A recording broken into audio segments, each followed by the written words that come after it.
Are you ready? I'm a lady. And welcome to Idol Days, the show about idol animes. I'm Star. I'm Sarah.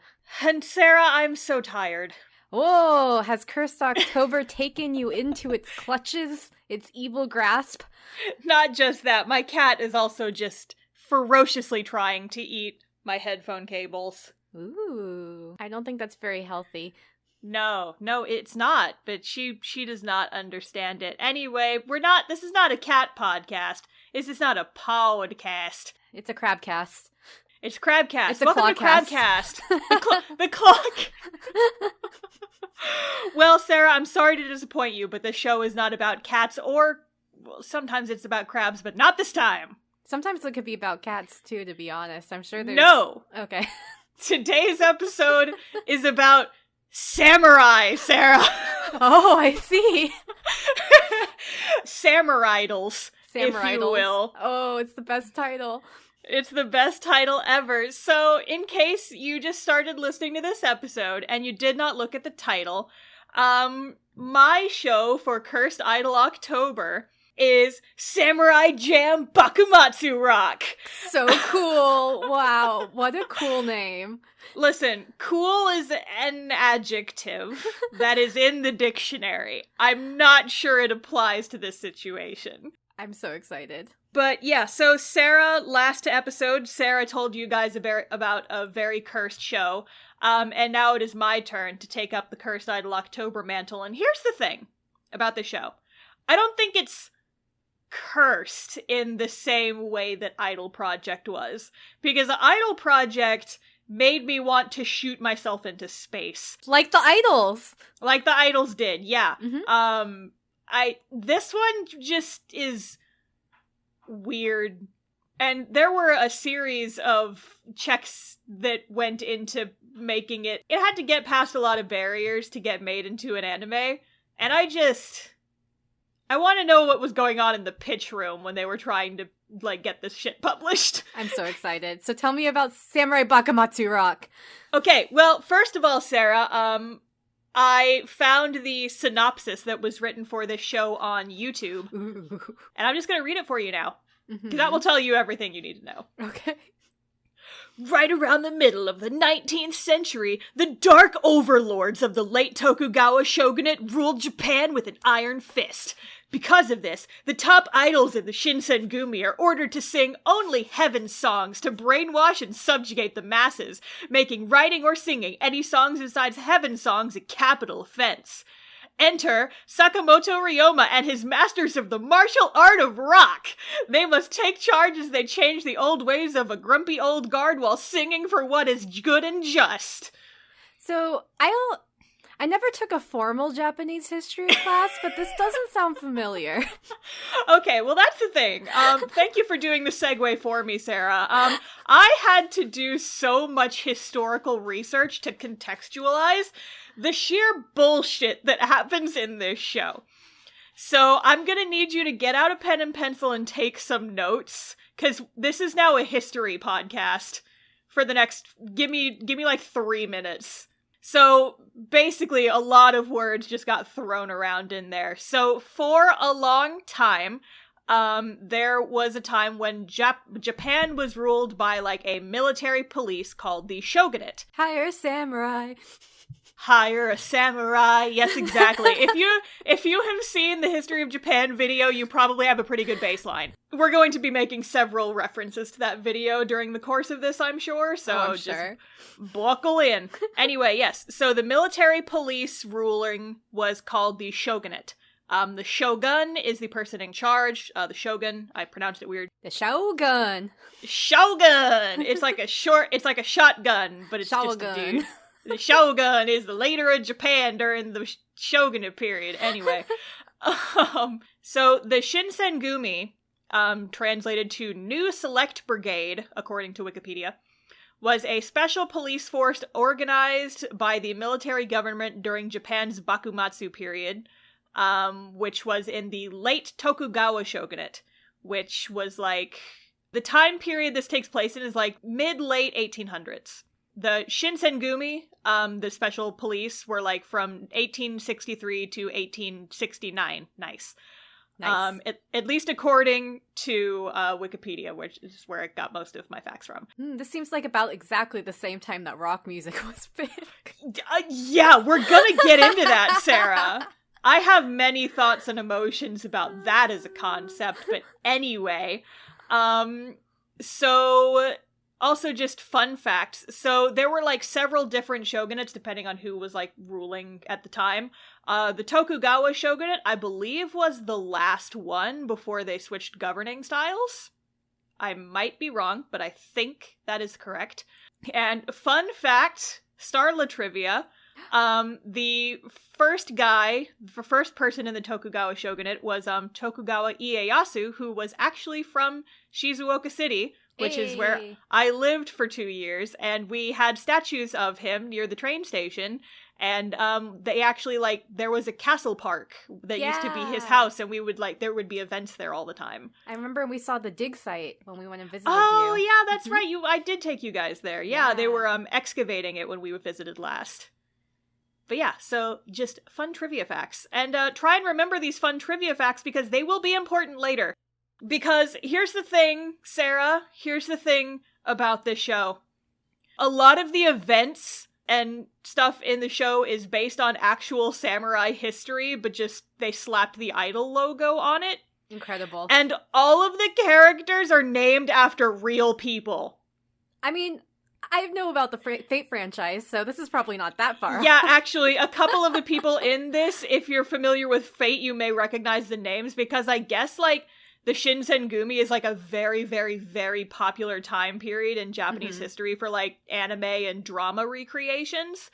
I know, like you said, you mentioned Fate. I've heard that several Rurouni Kenshin characters are modeled and or named after Shinsengumi members. Yes. And I did look up the ones from Fate because I know you're familiar with that one, so it was gonna come up, and one of them's just a cute anime girl. I think they're all cute anime girls.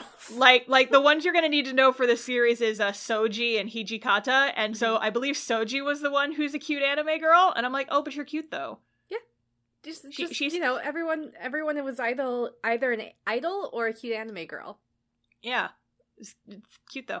But yeah, so the main let's get into characters very briefly. So there's 5 main characters that you need to know about. Wonderful. So there's 7 characters you really need to know. 5 of them are the main characters, and then the other 2 in the picture I just sent you are also important. They will come up later. Okay. So the first main character is our red main character. Yeah, he's, like, out of this picture, he's definitely the main character. Oh my, like, yes, he just fucking screams main character energy. Especially in comparison. In comparison to the rest, yes. So our main character is Fukamoto. Oh no! Sakamoto Ryoma. I'm just gonna call him Ryoma. He is our main character. If you're not looking at a picture, he's just got this huge fucking mess of bright red anime hair. And you can't tell from the picture, but he does have a man bun in the back, hidden behind the fluff. It's very important. He's wearing a bright red, like, yukata, I guess you would call that. That shows off his 8-pack. Yeah, his it's all the way open. Like, it's all the way open. Like, I'm not even sure if he's wearing pants underneath that. It is all the way open. He's also got this comically long scarf that's actually very cool. They do some dynamic shots with it, but he's just got big ol' scarf. He looks like a fucking main character. Oh yeah, absolutely. 100%. And his personality is main character, but, like, amped the fuck up because he's a rock star. What? So cool. Yeah. Okay, so other characters, the next one I'm going to talk about is Shinsaku. He is the one with the blue hair who looks like he's in the wrong anime. He looks like he should be in Bleach. Yeah, he really does. He looks like a Bleach character. His kimono sleeve has a skull on it that I actually did not notice until just now. He's so edgy. He's extremely edgy. He looks like a Bleach character. His personality is he angry. Yeah, I can kind of get that. He angry. That's his personality. Mm-hmm. And then there is our tertiary main character, who is, God, I always forget his name. Katsura. He is the green-haired one that looks like he dyed his hair with a highlighter. Yes. He's got glasses. He's kind of the most feminine of the group. Mm-hmm. He's also, like, kind of an inventor, and he keeps coming up with, like, whatever bullshit science needs to be there in this scene, he made it. Incredible. Yeah. So here's the fun thing. Well, actually, I think I'm going to talk more about the plot before I get into, like, their action. I'll bring up history as it becomes relevant. Okay. There are a few more characters who you need to know. I already mentioned Soji and Hijikata. Those are the two Shinsengumi members who are going to be important here. Oh, I see. Soji is the purple-haired one. Okay. He's just got, like, this mess of purple hair that, like, covers one eye, and he's got a ring of piercings above his eyebrow.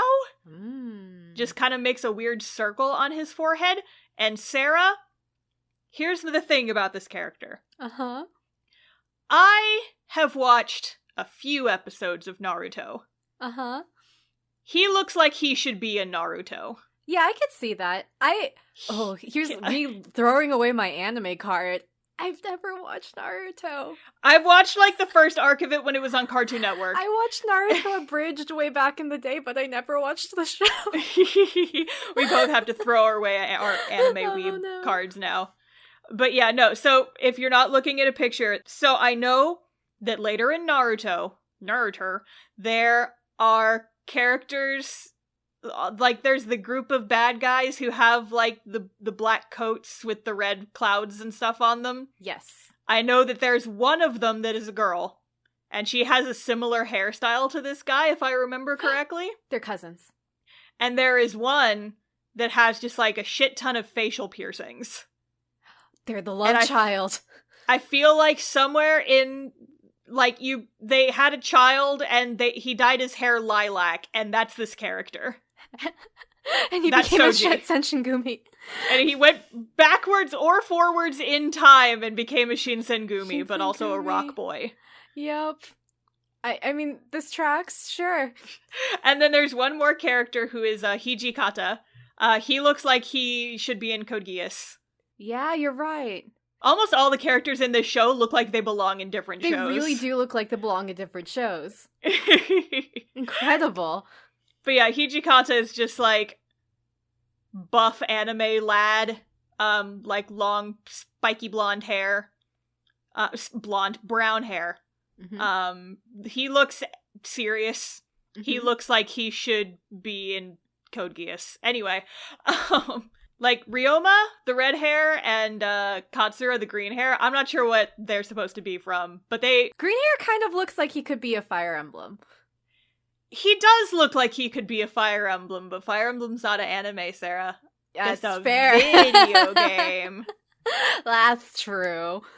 Maybe Ryoma's the only one who actually belongs here, and then he just kidnapped people from other franchises and was like, you're gonna be in my anime now. This tracks. Deal with it. This thoroughly tracks.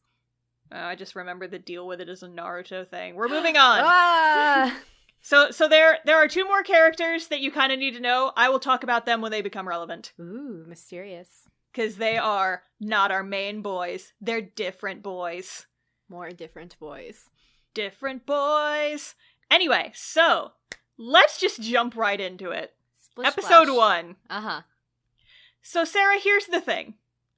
A lot of anime, drama, shows, movies that take place in a non-modern time period that's supposed to be like vaguely historical, they do a lot of research to make sure that they are accurately representing the time period that the show takes place in, to try and, make it believable. It's like, yes, okay, I can see that this show has like a level of technology and respect for the era that it belongs in, and I could totally believe that this show, while fictional, could have taken place during this time period. You're following me so far. Something tells me Samurai Jam Bakumatsu Rock might not follow those rules. Sarah, the show literally just says fuck all that in the first 2 shots of the anime. I had to pause on the second shot of the anime and go lay down because of how nonsense this was. Yes. The very first shot, the opening shot of this anime, is like a pan down over a Japanese castle, And it says, the subtitle says, Tokugawa period, which is like I said, the mid-1800s. The second shot is an immediate cut to a modern-day iDOL concert with, like, stage lights and microphones and speakers, and the audience has king blades, and they're all cheering and doing wotage, and I'm like, oh boy. Oh boy. And because I was curious, I went and looked it up. The light bulb was not invented until about 10 years after this anime took place. Speakers were invented in the late 1800s, but could have theoretically existed without too much bullfuckery. I have some qualms about the level of technology in this show. Also, they have, like, electric guitars. That's fair. Yeah, oh boy. What if time travelers from the future took that stuff and went back in time to the Tokugawa era and made idols? That I could believe, but time travel is never a concept in this show. So it's like secret time travel. That means the time travelers did a good job. Apparently. So, basically, during this concert, this is a government-certified top iDOL concert. Oh, thank God. Yeah, so, the thing is that, the Shinsengumi, this special police force from real-life, history, they decided to make them idols, and that's what they are in this show. Isn't that what the Shinsengumi was in real life, Star? No, they were like... I mean, maybe. Everyone seems to fantasize about that. That's true. But no, they're literal idols. They're like singing and dancing on a stage, and everyone's got their little king blade set to purple, and they're going crazy. Incredible. But yeah, so outside of this concert hall, we meet our main character. So here's Ryoma and his red hair and his ridiculousness. He goes up to a crowd of fans who are trying to get concert tickets to the Shinsengumi concert, and he's like, hey, their music sucks, check this shit out! And he takes out his electric guitar and starts playing it. Which I'm sure was definitely not connected to an amp. How did you know, Sarah? It is not connected to an amp. I never see an amp in this entire series. Well, of course not, Star. It was Tokugawa era Japan. There probably weren't amps yet. It is an electric guitar, no amplifier. He just plays it and it works. Also, I feel like I should mention, his guitar, it's kind of got the same body shape as, like, the Gibson guitar that Yui has in K-On! So it's kind of, like, rounded. And it does have the Great Wave off Kanagawa painted on it. Oh, chef's kiss right there. Incredible. It's like, I felt bad for those animators, cause, like, damn. They certainly had to Photoshop that onto that guitar in several angles. Incredible. But yeah, so basically he runs up to the crowd, is like, hey, the Shinsengumi suck, watch this! And everyone yells at him and shoos him away. Oh no. The people in this town don't understand rock music. A true shame. Yep. So they then cut to Ryoma at work. He is a waiter at, I guess, like an Italian restaurant that has pizza. The pizza's kind of a recurring gag, but it's not important until the very end, and I will tell you why later. Oh, I see. But basically, like, the owner of the restaurant took him in off the streets and is like, he's a waiter at her restaurant, etc. He has this friend, I'm not sure what their actual relationship is, but named Yataro, who is just like, anytime there's business involved, he just magically appears with whatever they need. Oh, that's nice. Yeah, he's got, like, this fluffy brown hair. He looks like a dweeb. I think he has glasses.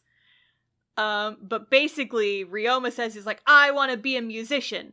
But apparently, to be a musician, you have to get government certified. And the only thing the government accepts is something called Heaven Song. Oh. And we are not told exactly what Heaven Song is. But just roll with it. Sure. But yeah, so Ryoma has, in the meantime, he's been trying to make it as a musician. He's been busking and no one likes him.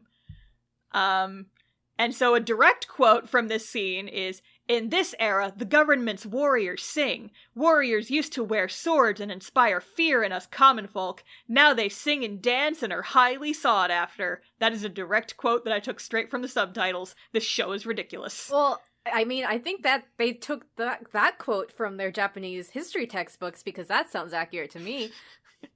You would know more about Japanese history than I would, perhaps. Probably not. I mean, you've played Fate. You know about Japanese history. I've watched Rurouni Kenshin. I watch Rurouni Kenshin. I know how they do. He continues busking unsuccessfully. He gets chased around a lot. And then a blonde kid appears. And this kid is in that picture I sent you. He's got, like, shoulder-length blonde hair. He just looks like a kid. Oh, I see. And he he's like, oh, hey, I like your music. That's cool, but you should be careful because government officials have been hunting down and stealing guitars. And then he asks where Ryoma got his cool weeb-looking guitar. And Ryoma says that he got it from someone called his Shaggy Master. Oh, boy. Who is apparently the person who gave him this guitar. It's like his sensei, kind of. We get like a short little flashback showing what he looks like. He's this dude, he's got, like, these big round glasses. I believe he has a mustache. He's got, like, this curly brown mop of hair that's, like, bigger than he is. There's, like, a flashback where he's like, I like your spirit, son! Take this guitar, bye! Mysterious. Yes, very mysterious. But then, two dudes appear, see his guitar, and attack him! Uh-oh. And this is where we are introduced to the other two boys. So this is green hair boy with glasses, who's Katsura, and blue hair boy Shinzaku, who looks like he should be a Bleach character. Right. So they're like, hey, you stole that guitar from our master! And we learn his name is Shoin Sensei. Oh, so they know the master. Yeah, so they know his master, who he got his guitar from. But before they can finish their conversation, Katsura, the green hair boy, has a samurai detector that goes off. Oh! And wait. I like how that's where you tell me to stop. But what does... I just need to... It's a samurai detector. It's a little device about the size and shape of a Game Boy. And it goes beep, beep, beep. And Katsura's like, oh no, there's samurais here. Oh, and okay. And then a bunch of samurai are here. Oh. And it's some Shinsengumi idols who are not important. Okay, so different we only Shinsengumi idols.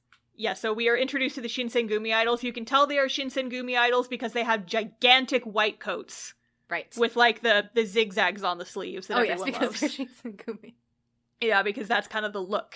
Sarah, correct me if I'm wrong. Didn't Oron do, like, a parody Shinsengumi thing in one of the episodes? Probably. I feel like it was one of the later episodes. I feel like I remember this. Mm-hmm.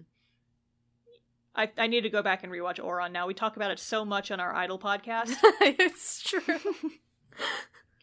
But yeah, so the Shinsengumi are here, and they're like, I heard a guitar, hand it over, you're under arrest for playing illegal rock music. Mm-hmm. And so then we get like some world building, where you find out that the government has been using the idols to control society. Because most tickets to these Shinsengumi concerts go to the wealthy people, and then the poor people have to spend all their money on lottery tickets so that they can go see the Shinsengumi idols. And that obviously this was the worst thing that happened to civilians during the war. Yeah, definitely the worst thing that could have ever happened. Oh, yes. Also, feels a little too close to home with me trying to get Idolmaster concert tickets. Womp womp. Yeah, so sorry, Star. It's how they keep the poor in their place. with Shinsengumi Idol lottery concert tickets. I wonder how they buy the lottery tickets. I wonder if they go to the ye old Lawson. Oh, well, they actually show this, like, right at the beginning of this episode. Because Ryoma busts in, like, in the middle of, like, a concert ticket lottery. And it's basically just, like, a dude out on the street. And there's, like, Shinsengumi, like, playing on a TV. A TV! Behind him. There's, like, come, get your lottery tickets to the Shinsengumi show. And, like, all these girls are, like, oh my god, I want to see this one! I want to see this one! This is my best boy! Take all my money! Incredible. I'm so pleased. Oh, another thing I feel like I should mention before we get too far in is, Sarah, I need you to imagine what every vaguely Japanese-looking Halloween costume looks like. Oh god. Like the Wa Lolita knockoff, like, miniskirt kimono combination. Yeah. Everyone in this show wears that. Incredible. All the girls in this show wear that. Incredible. It's like, I had that Halloween costume when I was 8. I'm just... How wonderful. Yeah. It seems so accurate. I don't know why they don't use this to teach history. I mean, they really should, you know? Mm-hmm. Like, it's so accurate to the So time researched. period. Mm-hmm. Yeah, it's like they really paid a lot of attention and respect to the Mm-hmm. stuff. Anyway, we need to move on because this next scene is where I had to literally stop watching the show for a while. So Ryoma's like, you can't take me alive, coppers, and he starts playing his guitar, Mm-hmm. again with no amp. Mm-hmm. And we get the first music scene of the show.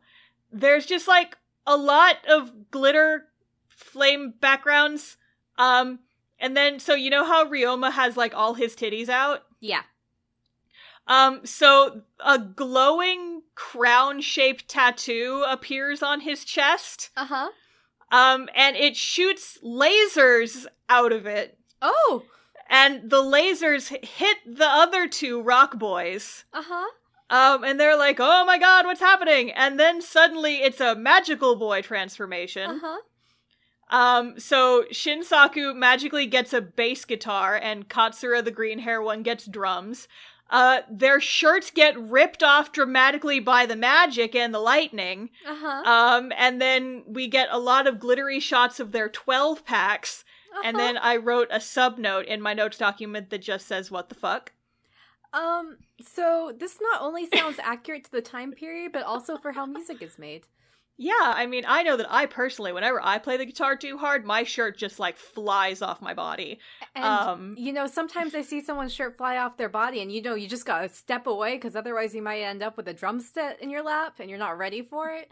Yeah, I know. It's like, you gotta make sure that that everyone in the audience consents when they go into a rock show, because they might end up joining the rock show. Yeah, on accident. If you're not it's careful. Really dangerous. If your titty tattoo lasers fly out and hit somebody in the audience, they're gonna have to join your rock band, and you just need to be okay with that, and so do they. Yeah, you all need to be ready for that commitment. The commitment of rock. The commitment of rock. Oh boy. Anyway, so we get the rest of the song and dance music scene, and we have a cutaway to the villain of the show, who is the last person in that picture I sent you. Oh wow, they look super evil. He has a name. I do not remember what it was. I just called him Evil Eye Patch Man. That sounds about right. 'Cause he looks evil, he has the eye patch, he's always wearing, like, a big black cloak. He looks like a villain. Yes, he absolutely does. Anyway, I'm just gonna call him Eye Patch because I do not remember his name. And I just wrote him in as Eye Patch in my notes for every single time he shows up. So, he gets a letter, and the letter says that some dudes are playing rock music, and they have a peace soul, and he's like, oh ho ho, I see, well, lucky for me, we also have a peace soul. We do not know what a peace soul is at this point. Okay. And then we cut back to the three boys, and they're like, hey, we should form a rock band. And then they do. Oh, that's great. So that's episode 1. Oh, there we are. We have our group.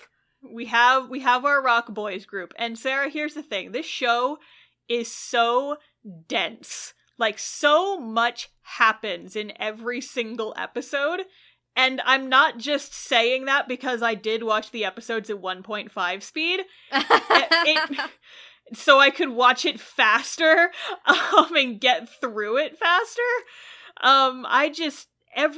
This show is extremely dense. Uh-huh. And it moves very quickly. Incredible. So I feel like we're gonna have to buckle down if we don't want this episode to be 3 hours long. Yeah, give us the good quick summary start, but make sure you don't forget about all the very important historic details. Oh, I definitely won't. I'm gonna do my best, but we gotta get through this because we've only gotten through episode 1 and we're a half hour into this episode already. Okay, so episode 2. The Rock Boys are doing a little tiny concert, like an underground, like, tiny music venue. But then Blue Hair Boy, Bleach knockoff, He's grumpy, and so he leaves. Mm-hmm. And then everyone then eventually, like, the others leave, and now Ryoma's the only one left. And then a new guy who looks exactly like a Shinsengumi idol.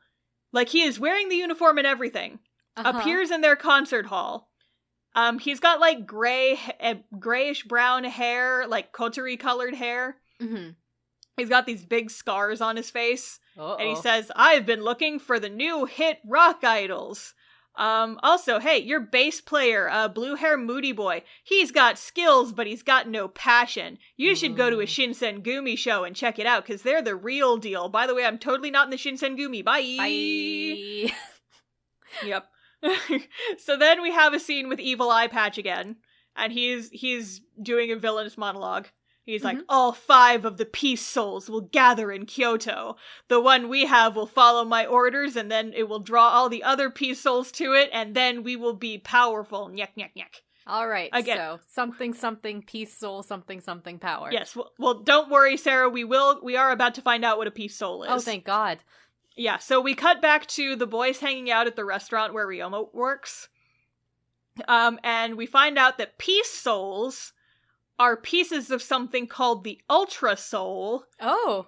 Which I guess is a thing that is created when human emotions reach their peak, quote unquote. It looks like Kimi no Na wa, like, meteor. Uh-huh. And then it breaks into 5 pieces. Uh-oh. And then that's the peace soul. So, Star. Yes. Quick aside. Yes. You can edit out. But how did this make you feel emotionally? Sarah, I had to take... I had... Did you just delete your comic off of the internet? You're like, I don't need this anymore. Sarah, I was like, this might as well happen. Adult life is already so goddamn weird. Because immediately after this, Ryoma's like, oh yeah, I have vague recollections of a time when a falling star landed in me. Uh-oh. That must have been a peace soul. Uh-oh. That explains why I did not die horribly because a meteor landed on me. Incredible, Star. I don't think you need to finish your comic. I think it's just the show. I think it's just this now. I think that my comic is trash and I need to get rid of it and just dedicate my life to Samurai Jam Bakumatsu Rock. Cast off a Samurai Jam Bakumatsu Rock, a fan comic. Fan comic. Oh, God. Okay, go back to it, Star. Anyway. So, yeah, so it turns out that Shinsaku, blue-haired bleach boy, also has a peace soul. Oh, what a coincidence. Yeah, but his didn't quote-unquote awaken and make the other boys' shirts rip off. So he now has an inferiority complex, and he's mad about it. He's like, I love rock and roll so much, but why can't I make the other boys' shirts rip off? What am I lacking? I mean, that's the struggle, right? Like, you live your whole life, like, hoping to spontaneously make people's shirts rip off, and then they don't. And then you meet this fucking red-haired sumbitch who can just do it immediately, and you're like, who the fuck are you? Why does that always happen? Ain't that just the way? So common in our lives. Anyway, so they try to get into a Shinsengumi concert, but it's sold out, of course. Shinsaku Bleach boy knockoff gets mad and he storms off, and then we get part of his backstory, which is that Shinsaku's father figure was forced to commit seppuku on himself to settle a dispute between Shinsaku and a government official. Oh boy, that's dark. Yeah, for episode 2. So he is very anti-government, and we will see this for the rest of the anime. Okay. He hates the government and everything they stand for, so of course he hates the government idols. That makes sense. Later, businessman Yataro shows up. I told you he only appears when he is convenient. The nerd. Yes, the nerd with glasses and like poofy hair who only appears for business. Mm-hmm. He's like, hey, I got you guys Shinsengumi tickets, conveniently, to move the plot along, you know. Yes. So we see the Shinsengumi boys backstage, and this is where we are introduced to Soji and Hijikata. Mm-hmm. Again, Soji is the purple hair Naruto, and Hijikata is the black hair Code Geass boy. Mm-hmm. Soji's kind of, like, sadistic. He's like, I hate our audience, and I have a sword and I would like to kill people. And Hijikata's like, hey, what if you didn't, though? What if you didn't kill your audience? What if you didn't, though? What if that was not the thing you did? Yeah, Hijikata's just kind of like the stone one. He's like the stone-faced one. He's like, I'm beefy, and Soji's like the evil purple one. And at this point I started to wonder, why is it always the purple ones that have the sadistic tendencies? I have no response. Why is it the purple ones always? Why is it the purple one? It's the purple ones every single time. I think the one exception is Azusa Idolmaster, but she could have a dark backside. We don't know. Oh, I suspect things out of her. Just like, Ada, go die! Just Azusa. Oh no. Oh no. Welcome to Idol Days, a Doki Doki Literature Club podcast. Anyway, so Hijikata, the black-haired one, says, let's hammer our love for the government into our audience. Wow. Yeah. Alright. Alright. And then also during this conversation, they mention someone named Kondo, who is presumably the person who is in charge of the Shinsengumi idols. Uh-huh. We'll find out who that is later. Okay. And then the gray-haired dude that I mentioned earlier shows up, and he's like, oh, hello, rock boys. Glad you came to watch the concert. And so they watch the concert, but Ryoma's watching and he's like, no, this isn't right. And he runs up onto the stage. Yes, you do it, Ryoma. And he's like, hey, your music sucks. Watch this! Yeah, rock off. And he starts playing guitar on stage. But the evil idol boys start singing back. And then green hair Katsura boy goes up and gets drums somehow. And then it's a 2v2 rock battle. But oh god, Heaven's Song is too powerful! Oh god, what do we do? And then Shinsaku finally gets over his grumpiness, and he goes up and he starts playing the bass, and the peace soul that is in his arm, I guess, it's not on his titty, it's on his arm, it starts glowing, and then everyone's shirts rip off, and they win the rock off. I mean, that's how you know you won. Once Once the shirts are off, you won. It's a shirts v skins game, and skins always wins. Anyway, so the evil government idols have been defeated, and Yay. then the old guy appears again. Turns out that he's Kondo, the leader of the Shinsengumi. And he's like, let's hear it for our special concert guests. Now get out of here before I have to arrest you. And the Rock Boys abscond. That's a good call. Just get out. Just bye. Episode 2, done. Episode 3. Okay. Alright. What are your thoughts so far, Sarah? I mean, it seems so historically accurate. Like, I just feel like you probably just watched a visual textbook star. I don't see anything exciting. I just, like, why have online classes when you can just watch Samurai Jam Bakumatsu rock and learn everything you need to know? Yeah. Oh, here's a bit of history that I wanted to flash back to now that we know a little bit about these characters and their agenda. The real-life versions of our main 3 rock boys, Sakamoto Ryoma and his buddies, were actually anti-government samurai who, God. like, tried to help overthrow the shogunate.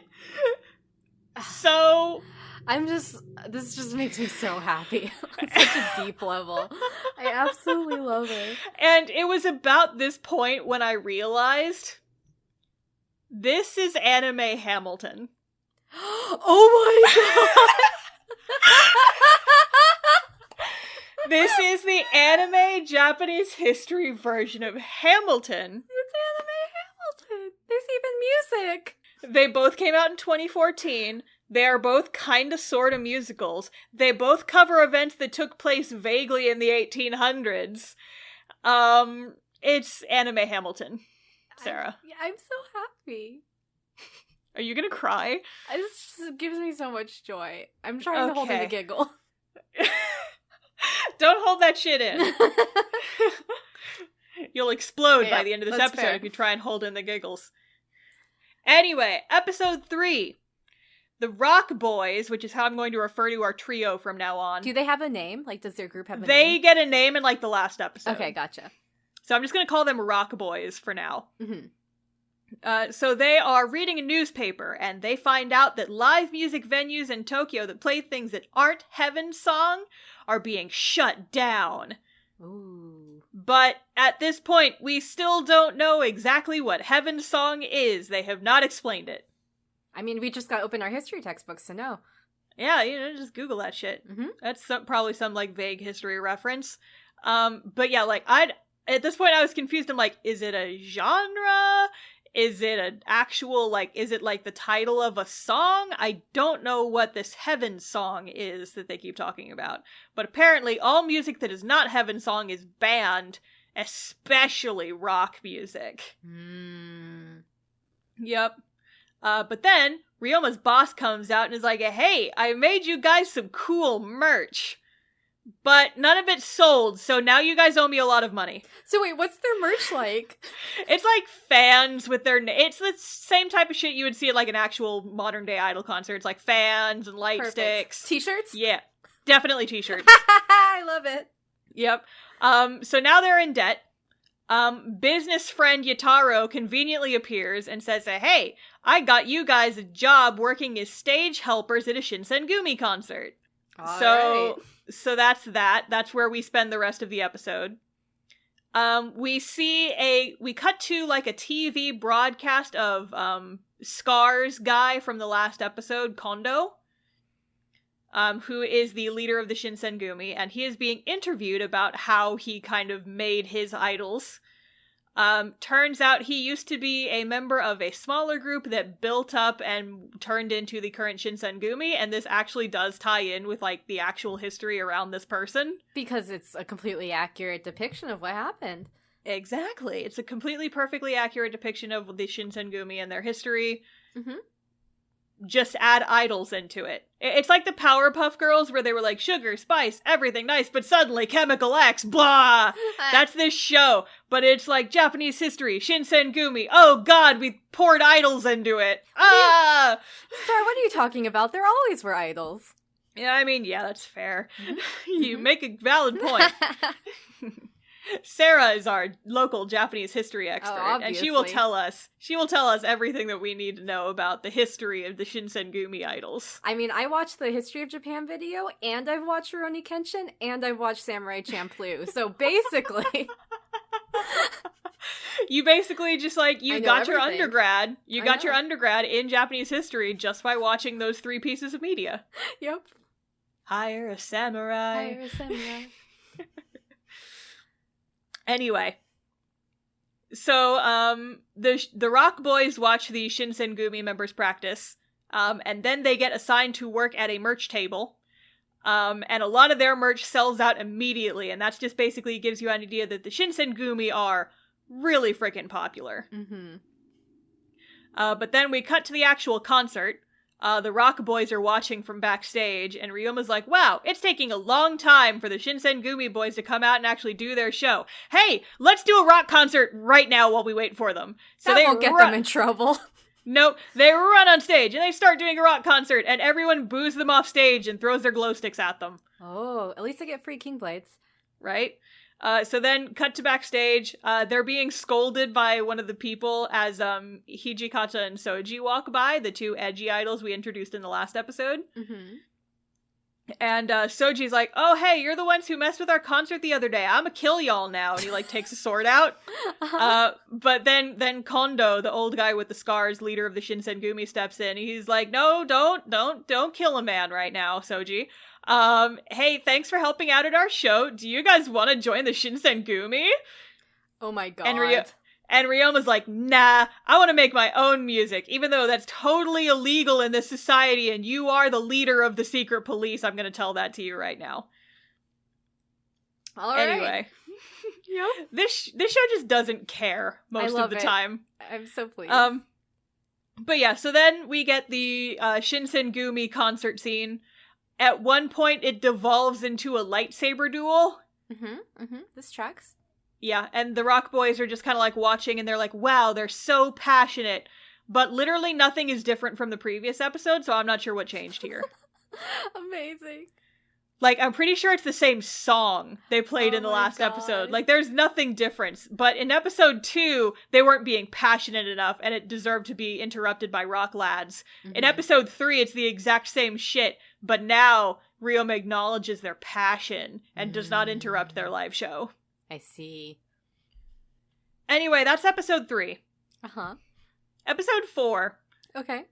Is that the Rock Boys are having trouble finding a place to perform because all of the concert venues have started to forbid rock music because of government crackdowns. I mean, this is the thing that everybody who opposes any sort of government and wants to bring about change faces is finding a live venue.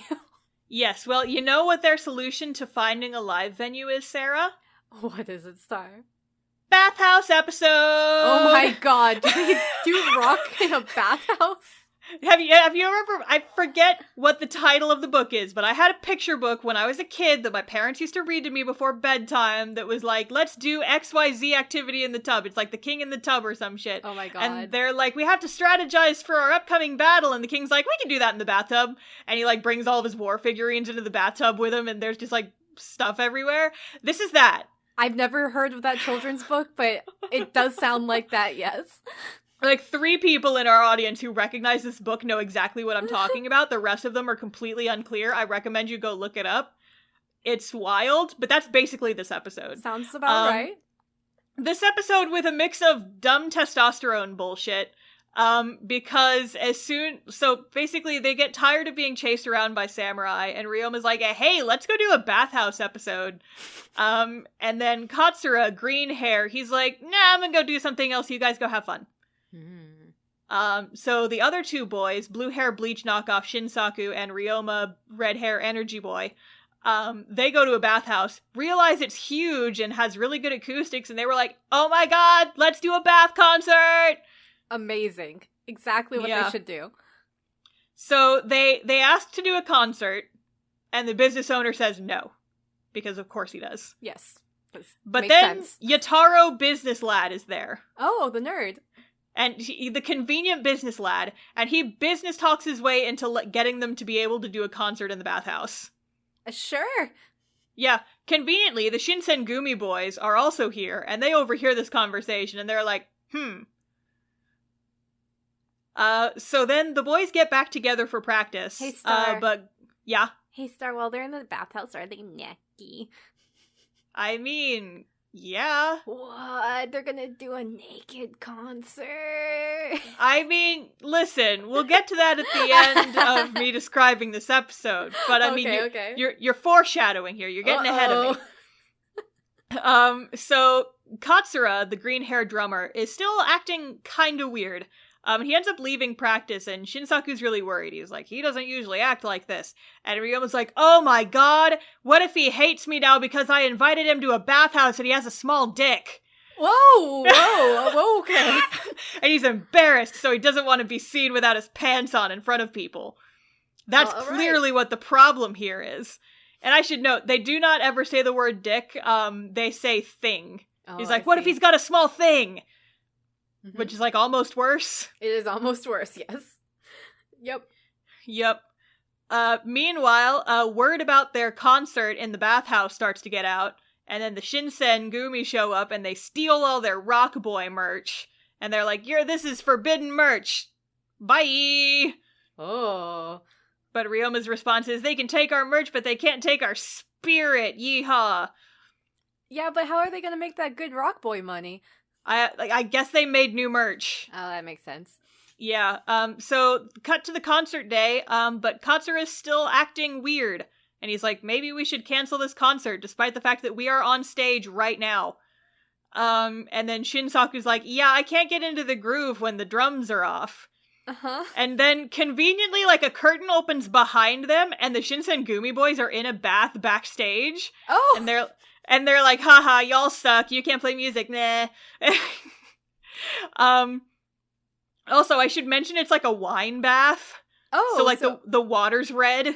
Oh, that's ominous. Yeah. But then all of a sudden the rock boys are like, fuck you, we're getting in the bath with you nerds.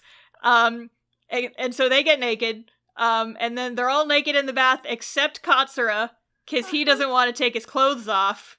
Okay. And Ryoma gives him a pep talk that basically boils down to, rock music doesn't care if you have a small dick. And Katsura is like, yeah, you're right! And he finally takes his clothes off. And, okay. And the boys are like, oh, it's a miracle! Okay. And then now suddenly we skip straight ahead to the concert, and they're playing guitars and stuff in like these tiny, tiny little waist towels, and the dudes in the audience are all spinning towels above their heads, and it's unclear if it's their bath towels or not. Because there's like a type of wotage that's like you take your like little neck towel and you just like swing it around in the air. So they're doing that, but they're in a bathhouse, so these are presumably the towels that you would use to cover yourself, but you know, it's a bathhouse episode. Yeah, dance freely, enjoy those rock idols. Anyway, episode 5. Uh-huh. So we have a short like exposition scene where we see a bunch of like rock clubs getting shut down and people get arrested, stuff like that. Mm-hmm. Government still hates rockers, but they have not managed to catch the extremely obvious, like very easy to spot in a crowd group of rock boys yet. Yeah, sure you couldn't find them. That's fine. Yeah, it's like everyone knows where they live, but they have not been arrested yet for plot convenience, I guess. I suppose so. Yeah, so cut to purple hair Shinsengumi idol Soji. He is talking to Evil Eye Patch Guy. Oh. And Evil Eye Patch Guy is like, I am sending you out on a mission. Go find this person. But we don't see who the person is. Oh, a mystery. We have a flashback of baby Soji hanging out with Kondo, the dude with scars who is the leader of the Shinsengumi. And then current day Soji says, I'm sorry, Kondo, but I'm doing this for your dream. And we have no idea what he's talking about. Ooh. And it's just very confusing. Interesting. Meanwhile, the boys are traveling. Oh, the where rock are they boys. Going? I don't remember. Nowhere important. It's a city that looks identical to the city they just left. Incredible. So they arrive at a new city, and the vibe is very odd. Like, the boys start busking and playing music in the street, and everyone in the city just, like, completely ignores them. Like, doesn't even know that they're there. They need a foot loose. Got a foot loose. Mm-hmm. Foot loose. Take off your Sunday shoes. Mm-hmm, mm-hmm. But then, the blonde boy from episode 1 reappears. Mysterious boy. Just to, like, hang out with them for a few minutes. And then, in the distance, they hear Heaven's Song being played. And all the villagers perk up and start acting, like, weird and hypnotized. Uh-oh. And it turns out it's purple-hair Shinsengumi idol Soji, off in the distance rehearsing a new song. And he's like, I'll show you the power of my music! And then he sings really good and hits them with music sword beams. Hits the townspeople? The rock boys. Oh, the rock boys appear and they're like, yo, what's up? And Soji's like, fuck you. And just like, has a sword, and the sword is music, but he's also singing. Point is, there's like a shockwave, and the boys are like, it's too strong, and they leave. Yeah, that sounds accurate. Yeah. I know personally, when I hear music I don't like, my only option is to run for the heavens. Mm-hmm. And sometimes you just get hit by a rock katana. Yep, a rock katana. It's like Rock Band, but there's only one button, and it is katana. Is this just Beat Saber? Oh my god, it's Beat Saber! That's what I was just thinking of that, but I forgot what the name of the game was. We did it. It's Beat Saber, we solved it. Yeah, so it turns out this is a type of music called Phoenix Dance. Oh. Which can hypnotize people when you play it. I see. And the government is trying to use this Phoenix Dance to bring peace by hypnotizing everyone so that there will be no more fighting. I mean, that sounds great. Sure. Yep, because the only way to bring peace is via hypnosis. Yes, absolutely. Yes. Hypnosis and idols. Yep, especially idols doing hypnosis. Oh, yes. All above board. Yes, definitely. So the blonde kid who is there says, hey, there's going to be a concert tomorrow, so he's probably going to do more of that then. So they sneak into the concert and get so upset by seeing everyone being hypnotized that they interrupt it with rock music.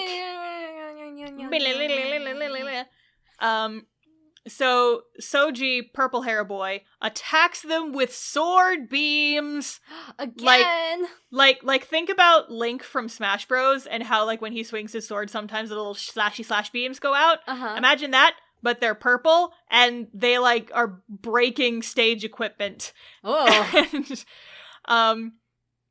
so then Katsura jumps on stage, and he's like, I want to be useful, even though I don't have a peace soul of my own. But then he gets hit by a sword beam and almost gets knocked unconscious.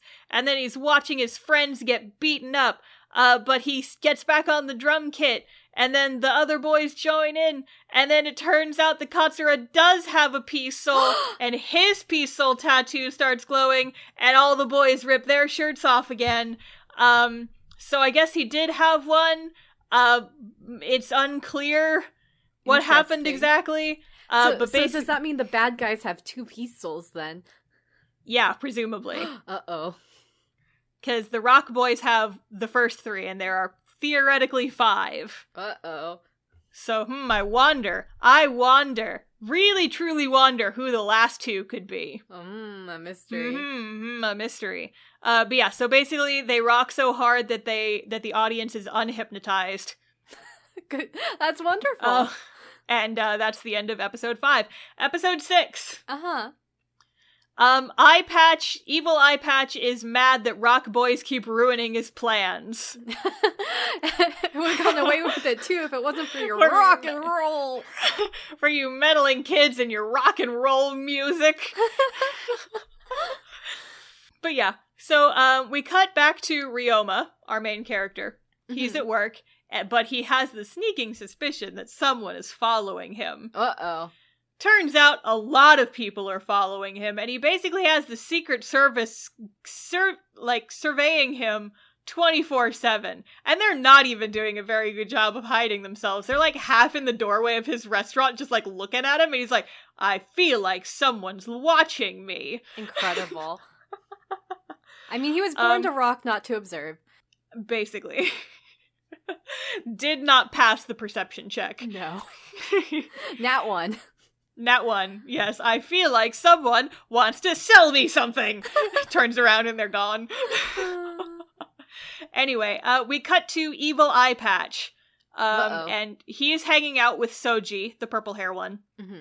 Apparently Soji has been trying to find the blonde kid that we've met a few times now. What? Who would have guessed? Who would have guessed? So then Eye Patch does some weird magic on him. But then Kondo, the Scars leader guy, and Hijikata, the black hair code Geass looking motherfucker, they bust into the room. And Eye Patch is like, I took your idol and I made him better. And Soji stands back up, but now he's got like this crazy look in his eyes, and he doesn't have the anime eye shinies anymore, so you know something fucked up is going on with him.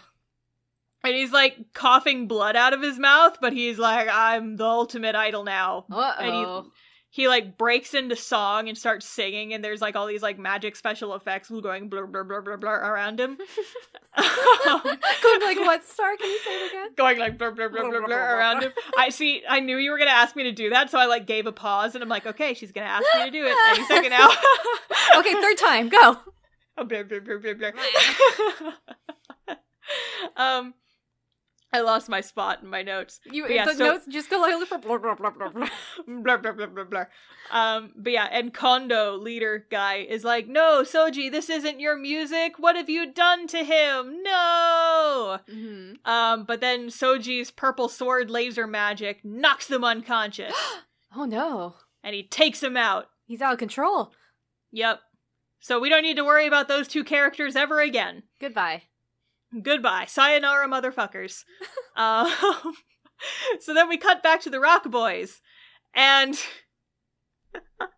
oh no.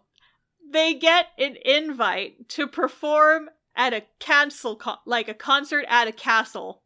Oh. And they get this invite via, it's tied to an arrow that is shot into their restaurant and embeds itself in the bar. Ooh, it's like a ye old text message. Ye old slightly higher chance of lethality text message. You know. I must tell my lover how I feel about her. Shapoing! Shapoing! She opens it up and it just says K. Okay. And then she gets another one. Fa-poing! Send nudes. Fa-poing! Laugh crying emoji. What?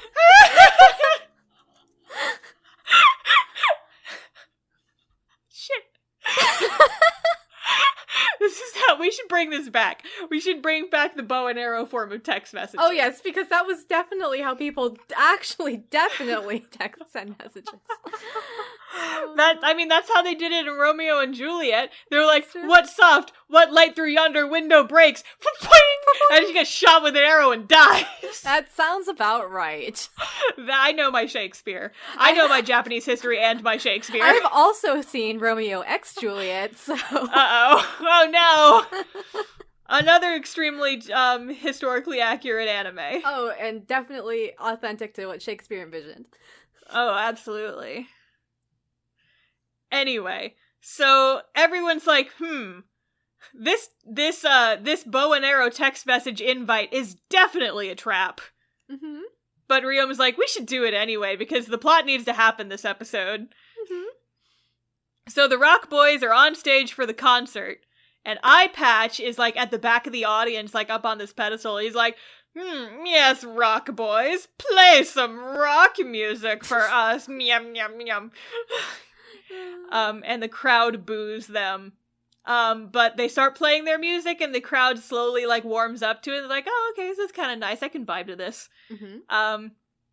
And then their peace soul tattoos start glowing. I should mention, they're not tattoos. They're just, like, weird symbols that show up on their various body parts when they play rock music too hard. Are all of their symbols the same, or do they have different symbols? They are different, and they are also different colors. Gotcha. Yeah. So, like, Ryoma's is red, Shinsaku is blue, Katsura is green. They're, like, Ryoma's kind of looks like a crown, but the rest of them are just, like, swooshy shapes. Gotcha. Mm-hmm. But then Eye Patch goes, haha, suckers, you fell into my trap! And then smoke bombs go off, and Soji, purple hair, appears. Dun dun dun! Oh, and he's no eye shiny. He's in a bad spot. He's a crazy lad now. He's like, this is revenge for the last episode, and he starts singing, and the audience starts to get hypnotized again. Uh-oh. And then the Rock Boys try to fight back with more rock music, but it doesn't work. Purple Hair Soji's music is too powerful. Oh god! And then Soji sends out more purple sword shock beams, and the audience starts attacking Rock Boys. Is the music still playing? Yes! Okay. So then we cut back to Hijikata and Kondo, the two guys who got fucked up at the first half of the episode. They managed to escape. Oh, good. I guess they were in prison. Mm-hmm. And then back on stage, Ryoma gets hit with a sword beam and suddenly knows Soji's tragic backstory. Oh! He was raised by bandits, but he enjoyed music. And Kondo saved him from a burning building. And then taught him how to sing and made him an idol. Okay.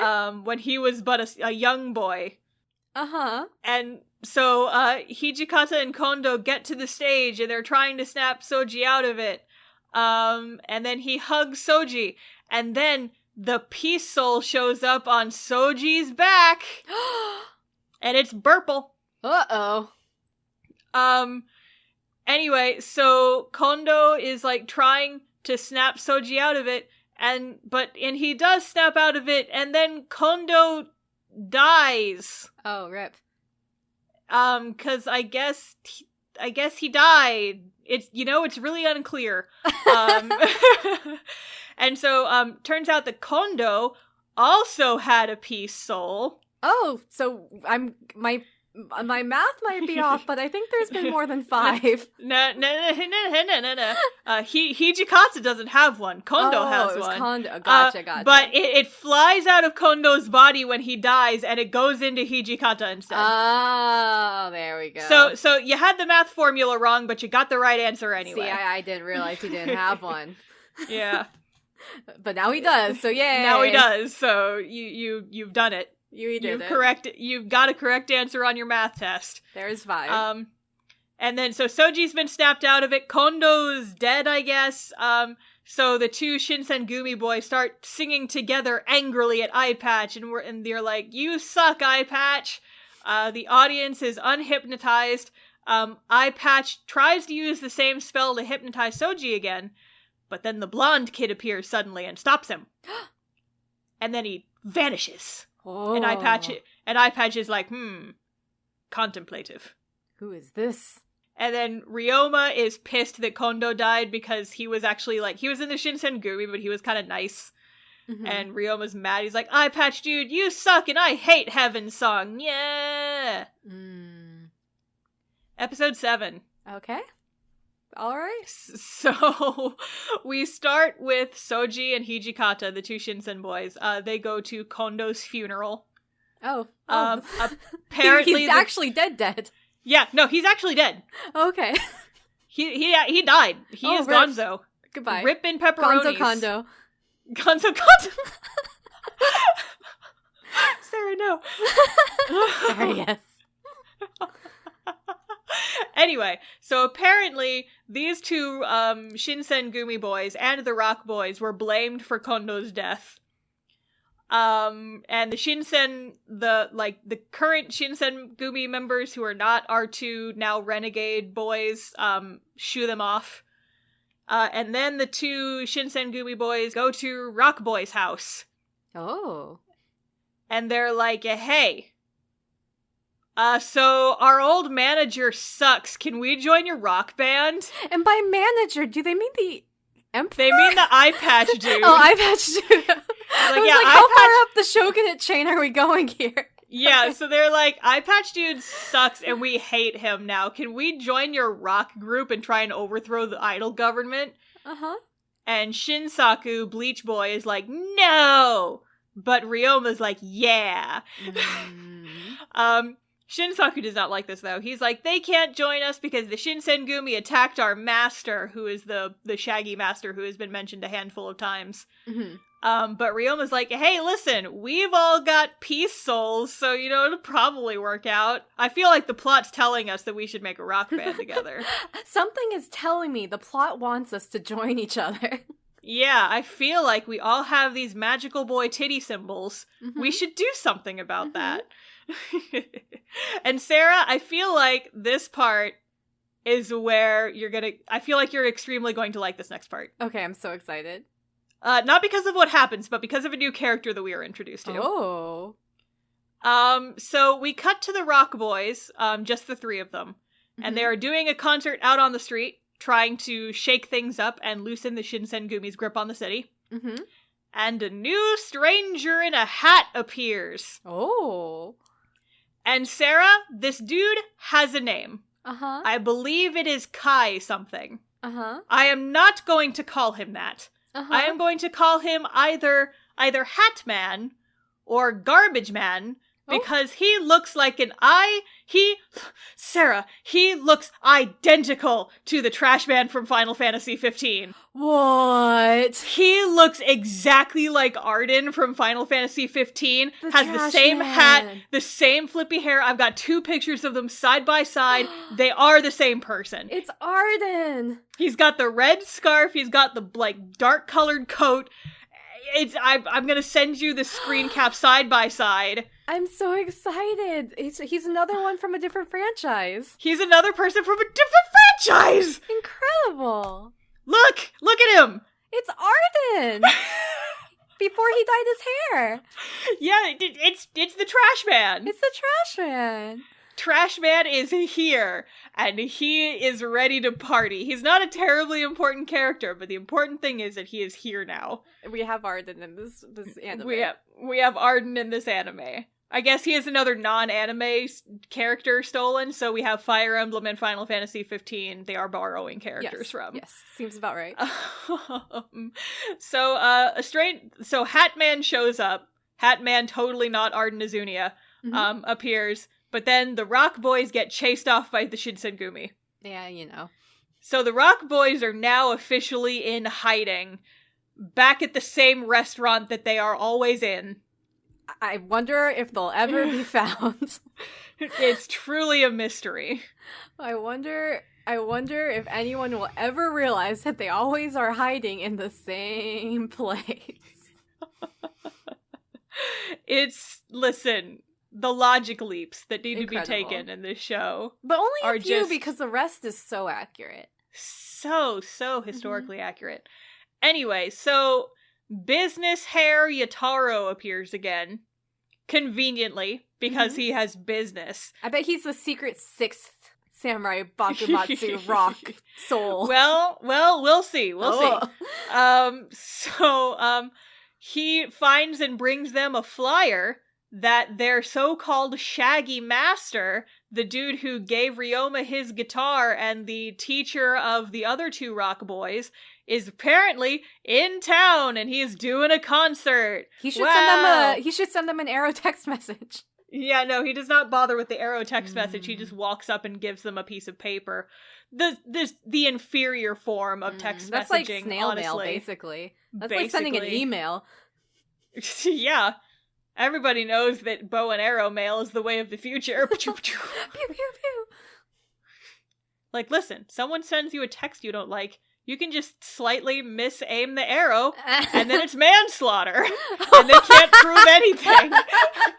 I swear, I was just trying to send a text. I didn't do it on purpose, officer. I was just trying to send him some nudes. It's not my fault he died. I was just trying to send a Hokusai print.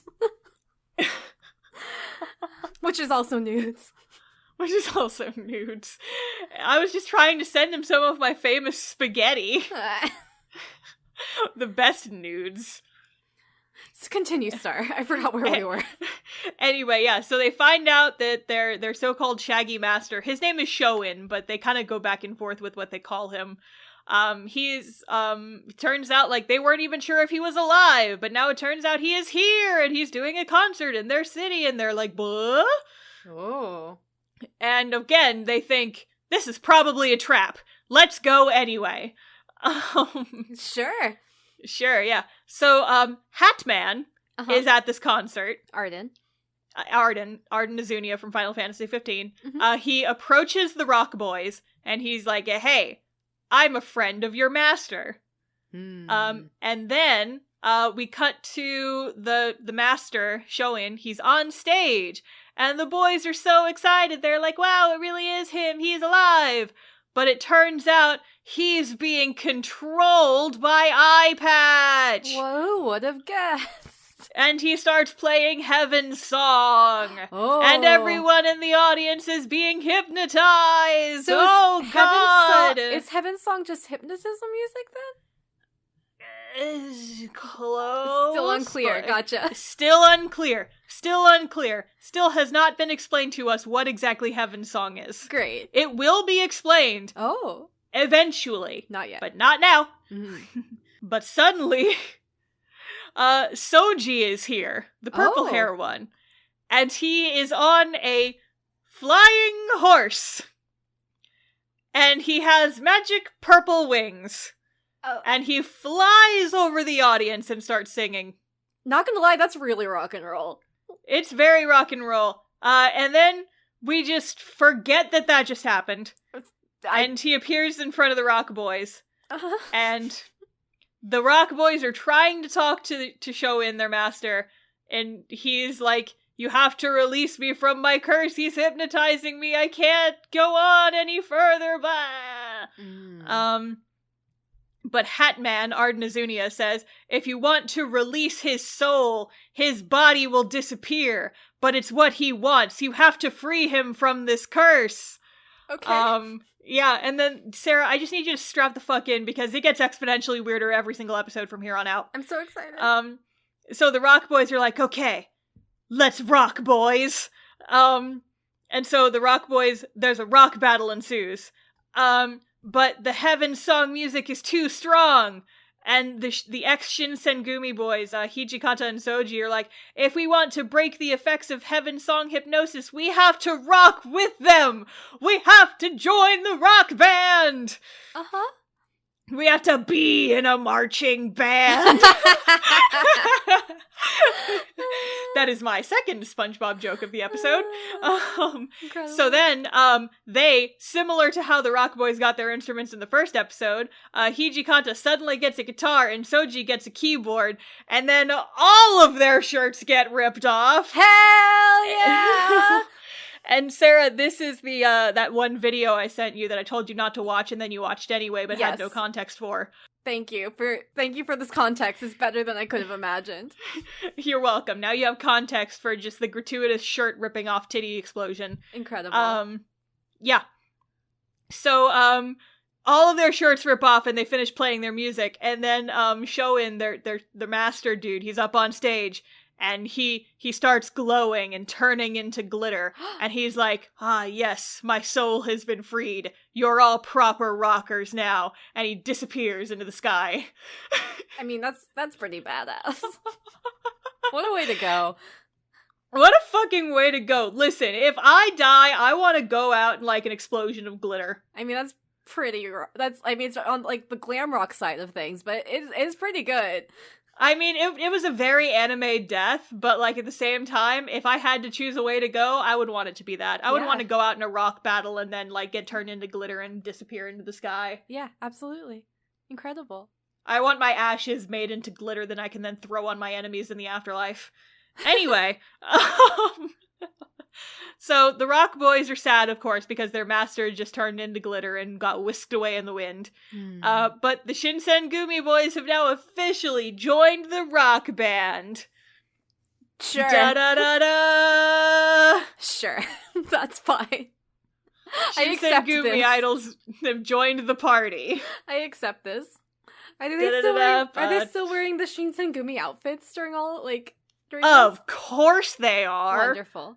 Sarah, we don't have a budget for multiple costumes for these boys. That's fair. They wear the same clothes in every episode, despite the fact that their shirts get violently ripped off of them by magic rock music every single episode. I love it. They're just cartoon characters. They have like 100 copies of the exact same outfit, and they just go get changed after their shirts get ruined. This tracks. Yeah. Mm-hmm. But Sarah? Uh-huh. It's episode 8 of this anime, and I'm tired of these rock boys. Oh. I want some new characters. All right. 2/3 of the way through the anime. Okay, listen, Sarah, here's the thing. They decided that the plot of this episode... I'm just gonna go through this really quickly, because here's the thing about this episode. They introduce another random idol group that's girls this time. Oh. They are only in this episode. This is the closest thing we get to filler. Okay, gotcha. In a 12-episode anime, this is filler. Incredible. So basically, these new 3 characters are like an outcast idol trio of girls called Dark Cherries. Uh-huh. Uh-huh.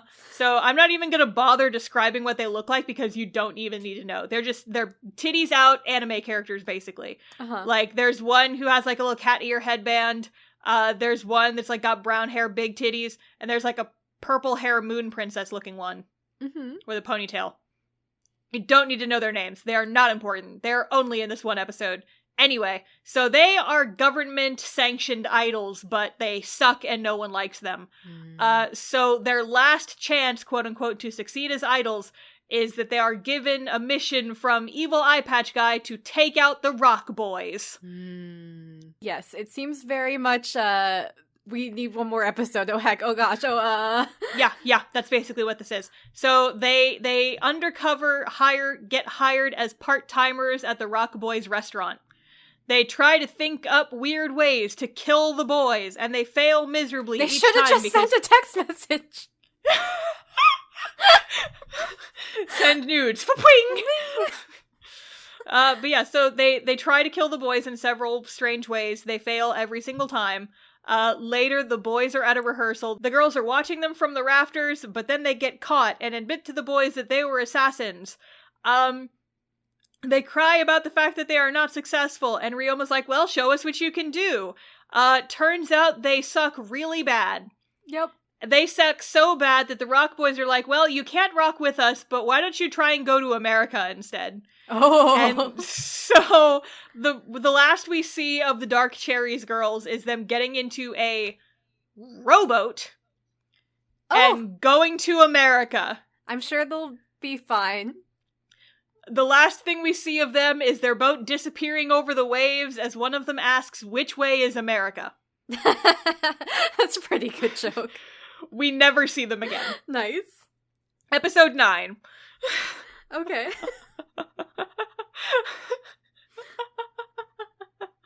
Alright. So, we're 3/4 of the way through the show. Or 2/3? I forget. Math is hard.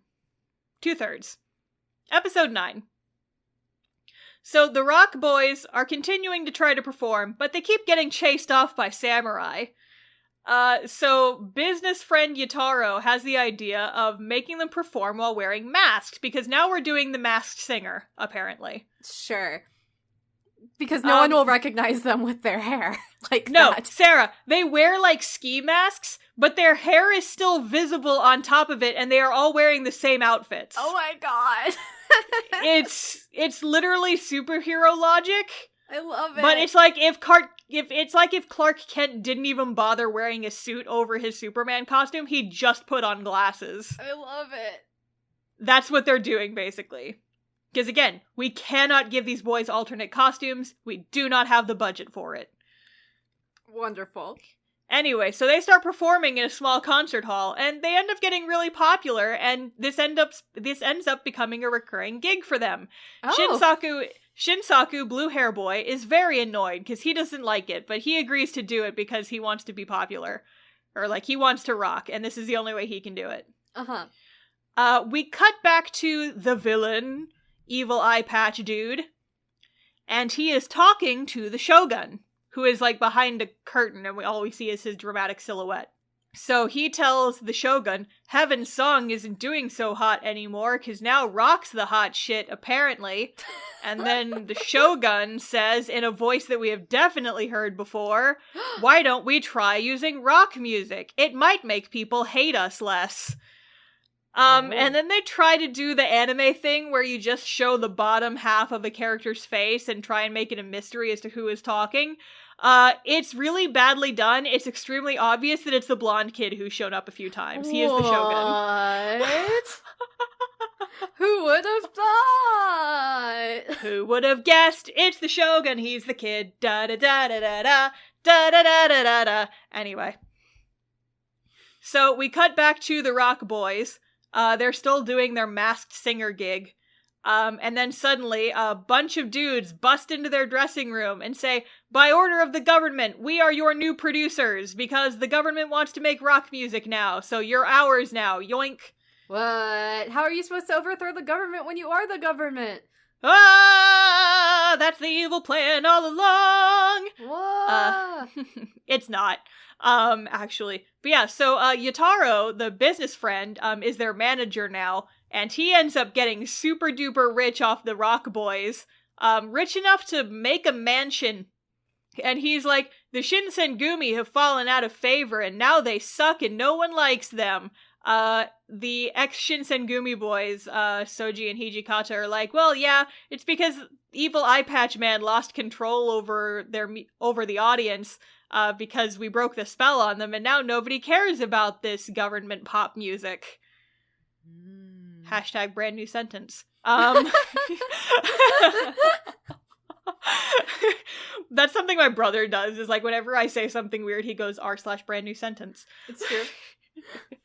But yeah, so anyway, the Rock Boys are doing well, but they continue to perform disguised, and over time, their peace souls start to fade, because they're playing the man's music now.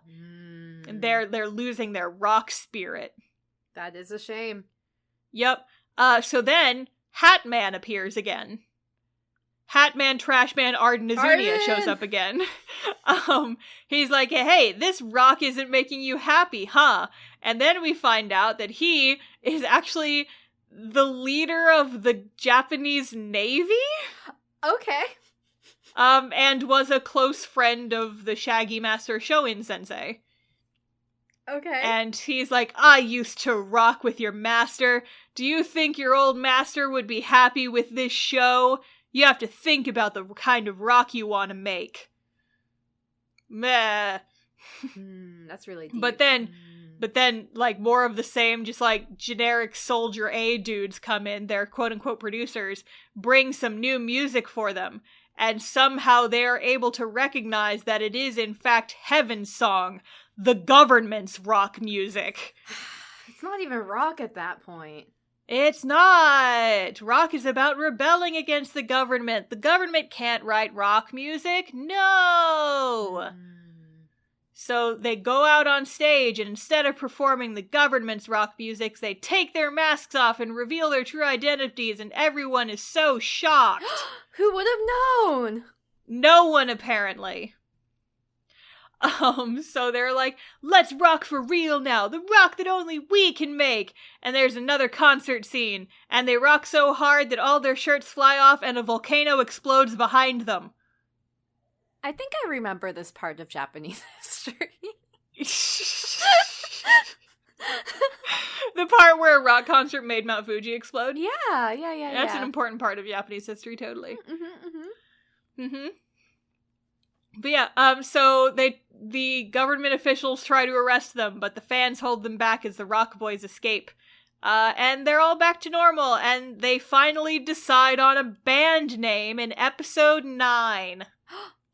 What is the it? Ultra Souls. The Ultra Souls? Was the this Ultra like Souls. Avengers now or something? I love it. Yeah, I guess. Oh my god. So let me ask you this, Sarah. Do you wish you could have watched this instead, or were you okay with iDOL Project because it was shorter? Ooh. I don't know. iDOL Project was really horrible. But it was 4 episodes. This is probably more pleasant to watch, but I had to watch 12 episodes of this. Oh boy. So, episode 10. Okay. We start at a concert. Uh-huh. And the Rock Boys are doing like a joint concert with another rock band. Oh. Who we have not seen before and will not see again. I assume they are not Shinsengumi, though. No. These are, they're a smaller rock band called The Freedom, apparently. Oh, I see. Or as they say in anime, The Freedom! Wow, so cool. So, the Rock Boys continue talking. Apparently, rock is spreading, getting more popular, but Shinsaku warns that the government could still come after them, because they've had so many chances to come after them so far. Uh-huh. At their very, very obvious hiding spot. Yeah, the Rock Boys just have plot armor. So while all these other rock groups are being arrested around them, the ones who, interrupted Shinsengumi concerts and, the most notorious rock band boys have not been arrested yet, despite the fact that everyone knows exactly what they look like, they know exactly where they live, somehow have not been arrested yet. Incredible. So, Shinsaku decides that he's had enough of the government. And he pulls out a gun. Oh! He pulls out, this intricately, designed pistol that... Sarah? Uh-huh. This pistol has a tassel on it. Wow, that's how you know it's accurate. That's how you know it's samurai samurai pistol. Oh, yeah. It's got a fucking tassel hanging from the hilt. Otherwise it would not be samurai. No. Mm-mm. Guns in my iDOL anime? Only if you put tassels on it. And he says, so he pulls out a gun, and he says, we should just kill the government.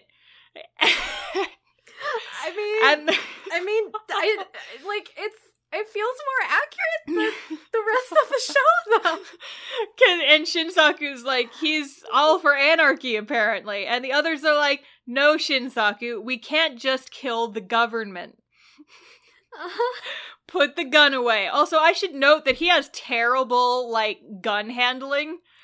He points it at everyone with his finger on the trigger, and I'm like, boy, learn your trigger safety. Oh no. Just because it has a tassel on it doesn't make it any less lethal, you blue-haired son of a bitch. It's really bad if you send a text message with one of those, too. Those are the big texts. Those are you know what text shoots out of that gun? We need to talk. Oh no! And then you just die immediately. Oh no.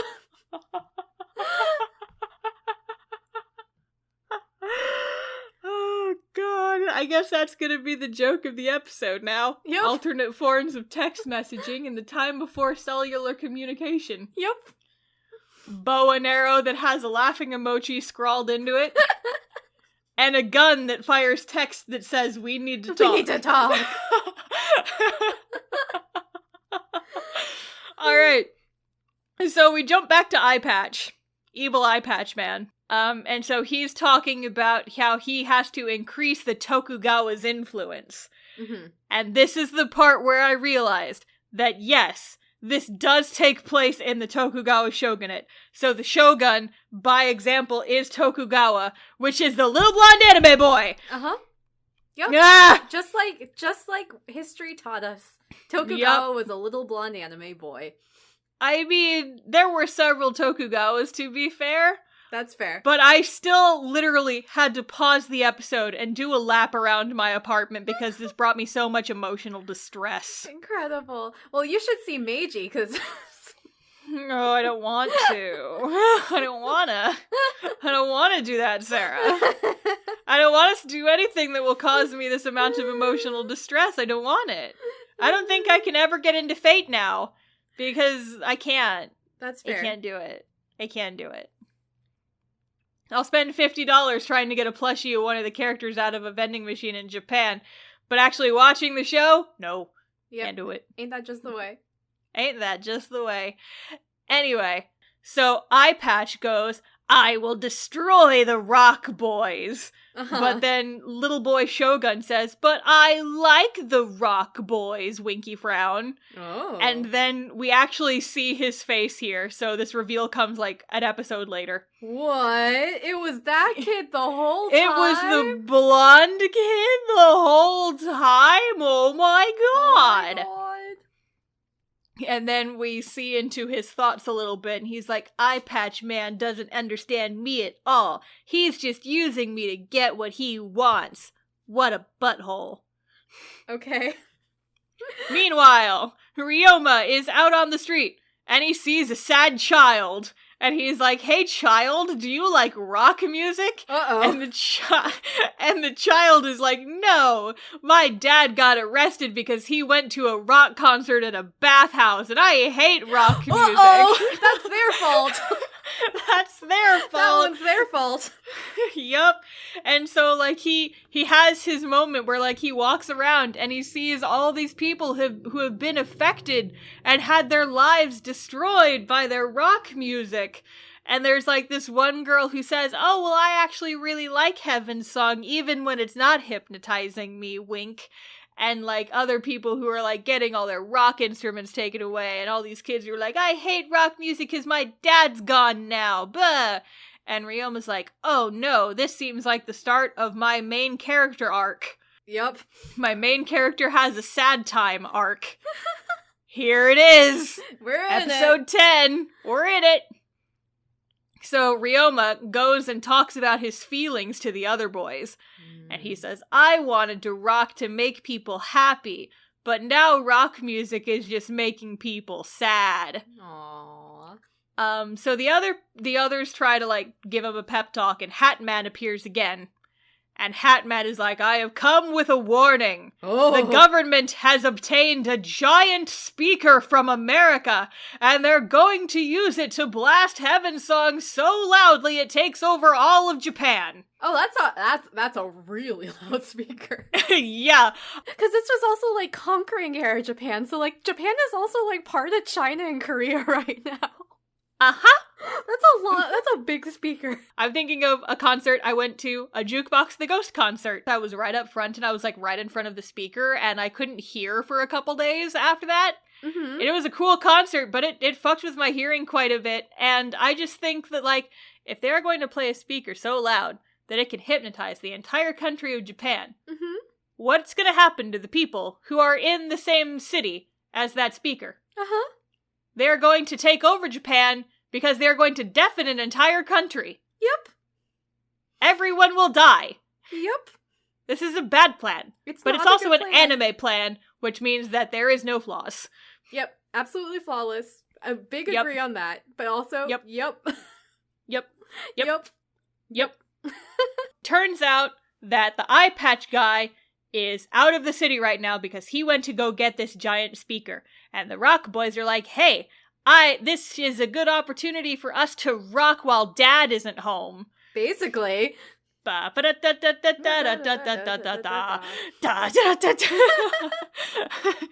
basically that video. It is. When eye patch isn't home, we play rock music. But Ryoma's still sad-face about it because he's in the middle of having his main character crisis.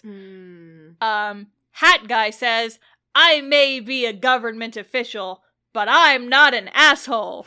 So if I work together with the Rock Boys, I can stop them from going super over the top and hypnotizing the entire country.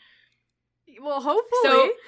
So they plan to storm a new iDOL group's concert, and take over the show with the power of rock, similar to what they did with the Shinsengumi shows in the past. Okay.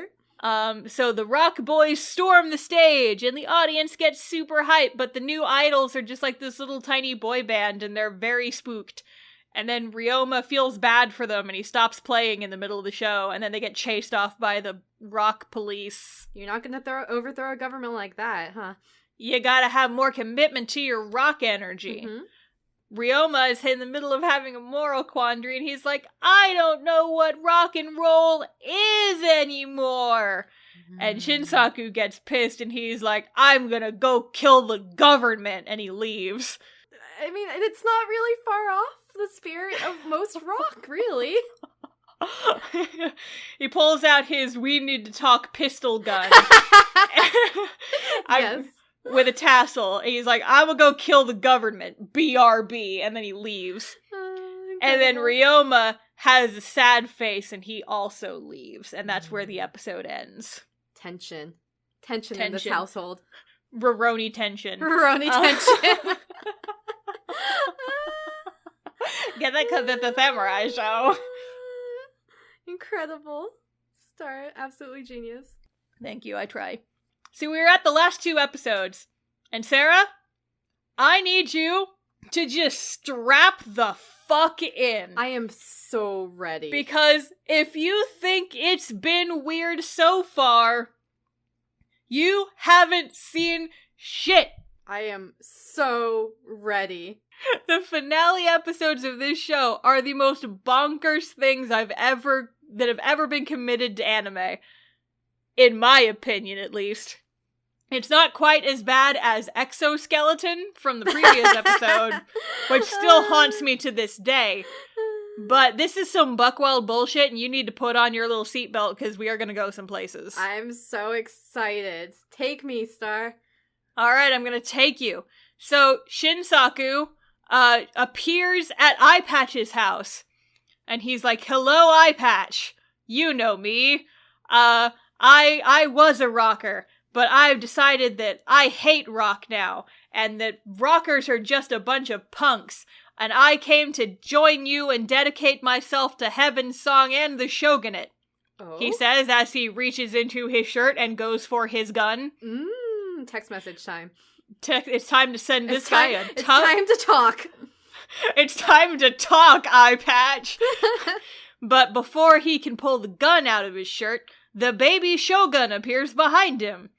Uh-huh. And Shinsaku's like, hold on, you're that tiny baby child who keeps following us around. And then the Shogun attacks him with magic. Hello, it's Tokugawa.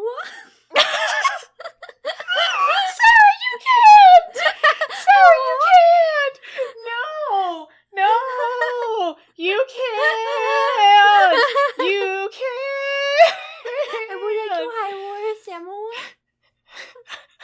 I would like to hire a samurai. One samurai, please. He's saying a baby. My headphones just fell off. Sarah, you can't do this to me. You can't uwu samurai at me. Hello, I'm the baby Shogun. Hello, Put you. You're going to be my mind slave now, motherfucker. Jesus fucking Christ. How could you drop an uwu on me when we're almost done with the episode? New challenge. What is more cursed, our commentary or the show? The world may never know. Anyway, so the baby Shogun attacks him with magic blazers. And then we immediately cut to the OP. Ooh. After the OP, the remaining rock boys, which is purple hair Shinsengumi, black hair Shinsengumi, and green hair Nerd Child, they're discussing the Great Edo Heaven Festival, that is supposedly going to gather idols from all reaches of Japan. And once all the idols are gathered for this festival, they are going to use the giant speakers to blast Heaven Song across the country and brainwash all the citizens. I mean, that's a pretty explicit plan that they've laid out there. Yeah, basically. So Hatman is like, he has a plan to sneak the rock boys into the roster of this festival. And he said that your rock will fuse with the spell, and then rock music will spread across Japan instead, and then it will, I guess, forever break the hypnosis, maybe. Okay, sure. But the remaining 3 rock boys don't think they can do it without the 2 who have gone off on their various character arc missions.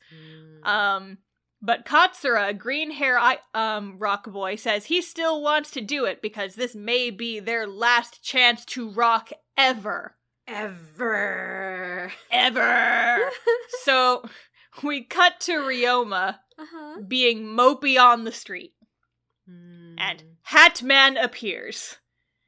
And they see a group getting arrested for playing rock music. And one of the boys that's being arrested starts singing the song that Ryoma always sings. Oh. And he keeps singing and his bandmates keep singing even as they're getting arrested and punched and such. Whoa. And Ryoma is so moved by this that he climbs to the top of a tall pole and jumps off of it. And he's like, this is what rock and roll is! Woohoo! Woohoo! And so he's done being sad now. So he does a stage dive. He does a stage dive just onto the ground. Incredible. And then, runs away from the samurai. So he runs back to the restaurant, but everyone else is gone. And he grabs his guitar and he starts to run off, but his boss says, you'll never make it to Edo in time. And then we cut to all the guards that have been following him, watching from the back of the shop. They're like, okay, as soon as he comes out, we're gonna arrest his ass. And then... oh no. The roof of the restaurant opens. Oh! Okay. And a spaceship rises out of it. Okay, yep, that sounds about right. Okay. Ryoma rather than be inside the spaceship, is tied to the side of it. Okay. With rope. All right. Turns out Katsura, the green-haired inventor boy, inventor of famous things such as the samurai detector, had time to build a spaceship because he foresaw that Ryoma would want to come to the concert with them, but he wouldn't be able to run in time. And so he left them a spaceship. Okay. So there's a running gag in the show. I mentioned the pizza back in the first episode and how Ryoma's always eating pizza. This is the part where it becomes the most important because the boss, like, shoves a piece of pizza in his mouth right before the rocket launches. And so he's running late for his Rock Boy show with pizza in his mouth. Wow. Just like real history. Yeah, and so basically Ryoma goes to space with pizza in his mouth. And then we cut to the concert. The audience is being brainwashed by Heaven's Song, and the remaining 3 Rock Boys are on stage, but they don't stand a chance because there's like dozens of Shinsengumi idols on the stage, and the Heaven Song is too powerful. Oh god! But then Ryoma parachutes in! Oh, thank god! Backed by fireworks, and he lands on stage with a parachute. And he is like, hello, I am here. Sorry I am late. Have I missed anything important? Okay. And then Evil Eye Patch is like, guess what, motherfuckers? Now that you're here, I've got a surprise for you. Would you like to guess what the surprise is, Sarah? Explosions. And? Music. And? Pizza? It's Shinsaku! Okay. The blue-haired, totally not a Bleach character boy has been successfully brainwashed. No longer has anime shinies in his eyes. And he is playing bass in front of a whole bunch of new Shinsengumi idols, and he's like, this is their new idol unit. Shinsaku and the Irregular Militia! Attack the Rock Boys! And, okay, this next part is gonna get wild. Oh, the next part is gonna get wild. Not the part where we're... Okay. Sarah! So I'm just gonna read directly off my notes here. Shinsaku attacks with base magic. Ryoma faces him and rips his own shirt off. Other boys back him up with their rock music. Shinsaku pulls the gun on him and fires. The bullet grazes Ryoma as he attacks and then knocks the gun out of Shinsaku's hand. Ryoma's peace soul glows on his titties. His shirt reappears back on him magically, and a rock beam,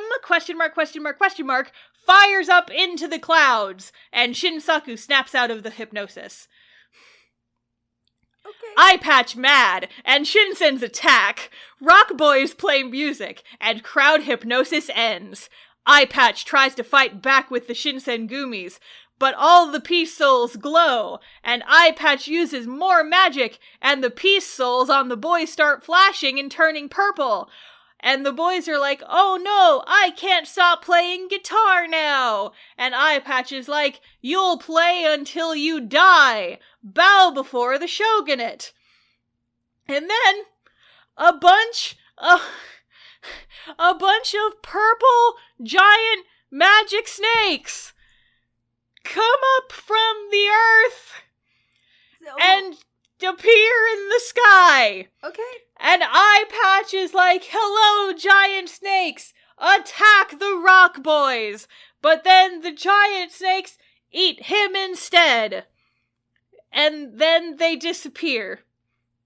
And then the Rock Boys realize that someone more powerful was pulling the strings the whole time.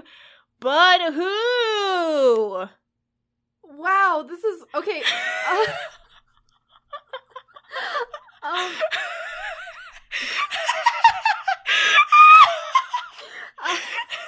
Remember how I told you shit gets wild? This is what I meant. I wasn't expecting magic snakes. Like, no one expects the Magic Snake Inquisition. Oh my gosh, there's a... Alright. Yeah. There is no precedent for giant magic purple snakes appearing from the ground. Yep. There is no precedent. They have never hinted. There has been no foreshadowing for evil giant snakes. They're just there. They eat Eye Patch Dude and then just kind of bloop, bloop, bloop back into each other and disappear. Oh, Star, you know what this is? This was just the creators referencing when the giant purple snakes came out of the ground and ate the bad guys during the Tokugawa era. I know, right? It's like, wow, they're really taking all these important events from Japanese history. Just straight up taking them. It's... History is amazing, and honestly, we should pay more attention to it. Yep. That's the moral of this story. For sure. Okay. So, episode 12. All right. The final episode is here. Oh, already? So soon. I know, it's like, I'm not ready for this show to be over. Yep. Like, but it's the final, like, rock concert. Da-da-da-da. Ba-da-da-da. Anyway, so episode 12 picks up exactly where episode 11 left off. So we've just lost the Imagine if it didn't, though. Imagine if it pulled a Code Geass season 2 and it was just something completely different. And you're like, but what about the snakes, though? And now for something completely different. How to make pastries. Da, da, da, da, da, da. It's the Great Tokugawa Bake Off. Which is also a definite historic event. Uh-huh. Mm-hmm, mm-hmm. We're going to use these pastries and these roll cakes to save the world from the giant snakes. Mm-hmm, mm-hmm. We're going to make the snakes eat so many pastries that they can't move, and then we save the world. Yep. That's my plan. Flawless plan. Flawless. Anyway, so, like I said, we pick up exactly where episode 11 left off. And we see the giant sound speakers rise up from the roof of the castle. Uh-oh. And then the blonde kid Shogun appears. And he's like, "Hi, I'm the Shogun." And Ryoma's like, "What?" I mean, to be hello? Hello? Oh no, I forgot. Hello, I'm the Shogun. Hello, Ryoma. I'm the Shogun. By the way. BTW, I'm the Shogun. Oh my god. So the kid introduces himself as Yoshinobu Tokugawa, the Shogun, and producer of the Shinsengumi. Yep, that's what one would define a shogun as, is the shogun is the producer of the samurai idols that are underneath them. Thank you for using samurai idols. I'm happy with this portmanteau. It's incredible. And he also says that he is the quote-unquote heir of heaven songs. And I will explain what that means in a hot minute. Bear in mind, it is now episode 12. We have not been told what heaven song is. Nope, not yet. Not yet. And Ryoma is very upset. And he's like, "How could you do this? I thought you loved rock music." And then this kid's motivation is impossible to parse. Like, it is legitimately confusing. So I'm gonna give you a basic rundown of what he says in this scene. Okay. The Shogun ran away because he was bored and wanted something new, but the Eye Patch guy said that rock music was a threat to the shogunate. Eye Patch only cared about the shogunate and not about the actual shogun, our blonde kid friend. The blonde kid then ran away because he wanted to see the Ultra Soul for himself. Turns out that when he ran away, Evil Eye Patch Dude had a look-alike that we never saw. What? Take his place and never even bothered to look for the real Shogun when he went missing. What? Soji chimes in here with a "well, actually," and says that, well, they did send me to look for you a couple episodes ago, LOL. So now, the Shogun blames the Rock Boys for Eye Patch's death. And he has kind of like this meltdown tantrum thing. Because he's very upset that Eye Patch died, even though he, has openly admitted that he did not like Eye Patch because he was taking advantage of him. And now that Eye Patch is dead, he's very upset about it. Okay. All right. I don't get it. No. I watched this whole anime, and I don't get it. Yep. All right. So, just be okay with the fact that this is impossible to parse, because we gotta move on. Yep. Basically, he starts screaming, and it turns out that his screams are Heaven's Song. Uh-oh. And it blares from the speakers, and everybody starts getting hypnotized again. Uh-oh. But thankfully, the Rock Boys are being protected by Katsura's invention that he made, which is an anti-Heaven Song device, which he conveniently had. That is very convenient, yes. Uh-huh. But the entire country is now hypnotized! Oh, no! And also, the sky turns a creepy green and red cloudy thing, and the Heaven Song is so powerful that now it can control the weather. Uh-oh. And dragons made of lightning come down from the sky and start tearing the city apart. Okay. They actually say, one of the people watching from the sidelines is like, oh my god, Heaven Song is so popular, it can control the atmosphere. And then the lightning is like, guess what? It's a fucking dragon. Because it's popular? I guess. Okay. All right. So then the kid Shogun's like, this is what you wanted, White Eye Patch? To put the power of the Shogun on display? I did it! See? I've done it! This is the power of the Tokugawa Shogunate! I'm just gonna use that voice for the kid from now on. You've done this. You brought this on our audience. It's my fault. And yourself. I brought it So on then, myself. we cut back to Hatman and a couple of the other side characters, and we finally learn what Heaven Song is. Uh-huh. It is described as a curse put on the family, the Tokugawa family, that dates all the way back to Tokugawa Ieyasu, who, if you remember from the start of the episode, is the dude that used to live in my city. I've seen statues of him. Mm-hmm. And I used to party at his house. Because there were festivals and shit there. Me and the Shogun, we hang out sometimes. Yeah, me and the Shogun. He died 600 years ago, but I partied at his house once. It was fun. So apparently, when he conquered Japan, he used a curse that was spread through song and music, and used that power to control the country, and that's how he took over Japan. And then that power was passed down through the family as a symbol of the Tokugawa's power.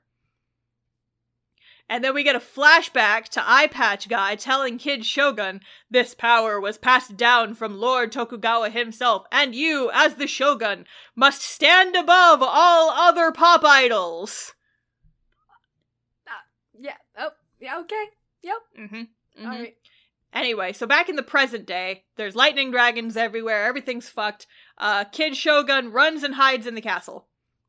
And the Rock Boys are like, we have to save him with our rock music! Mm-hmm.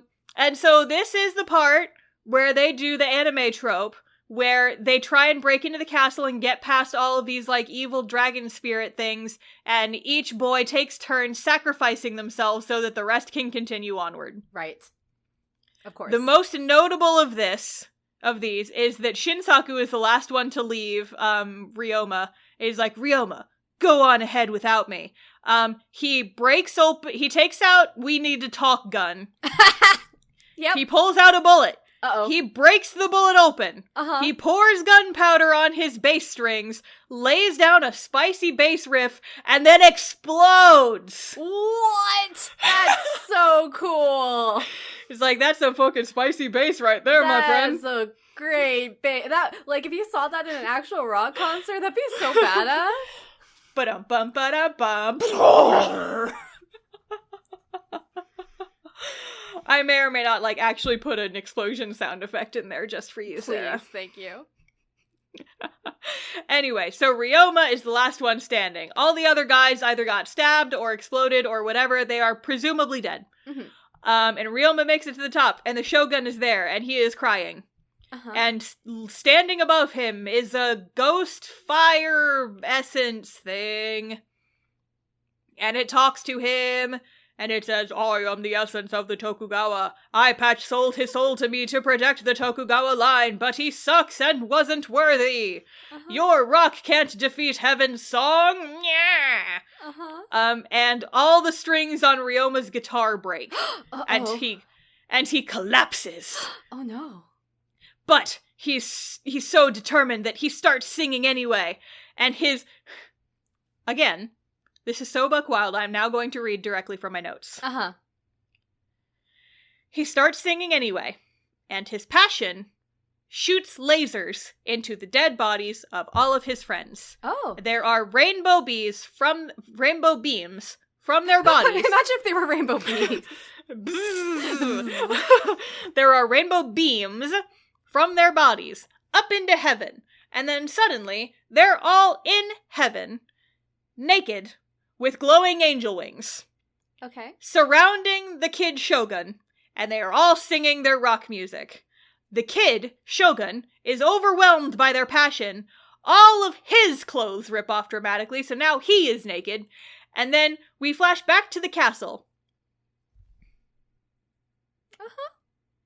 So that's a scene that I watched. And I watched this one scene. That's amazing.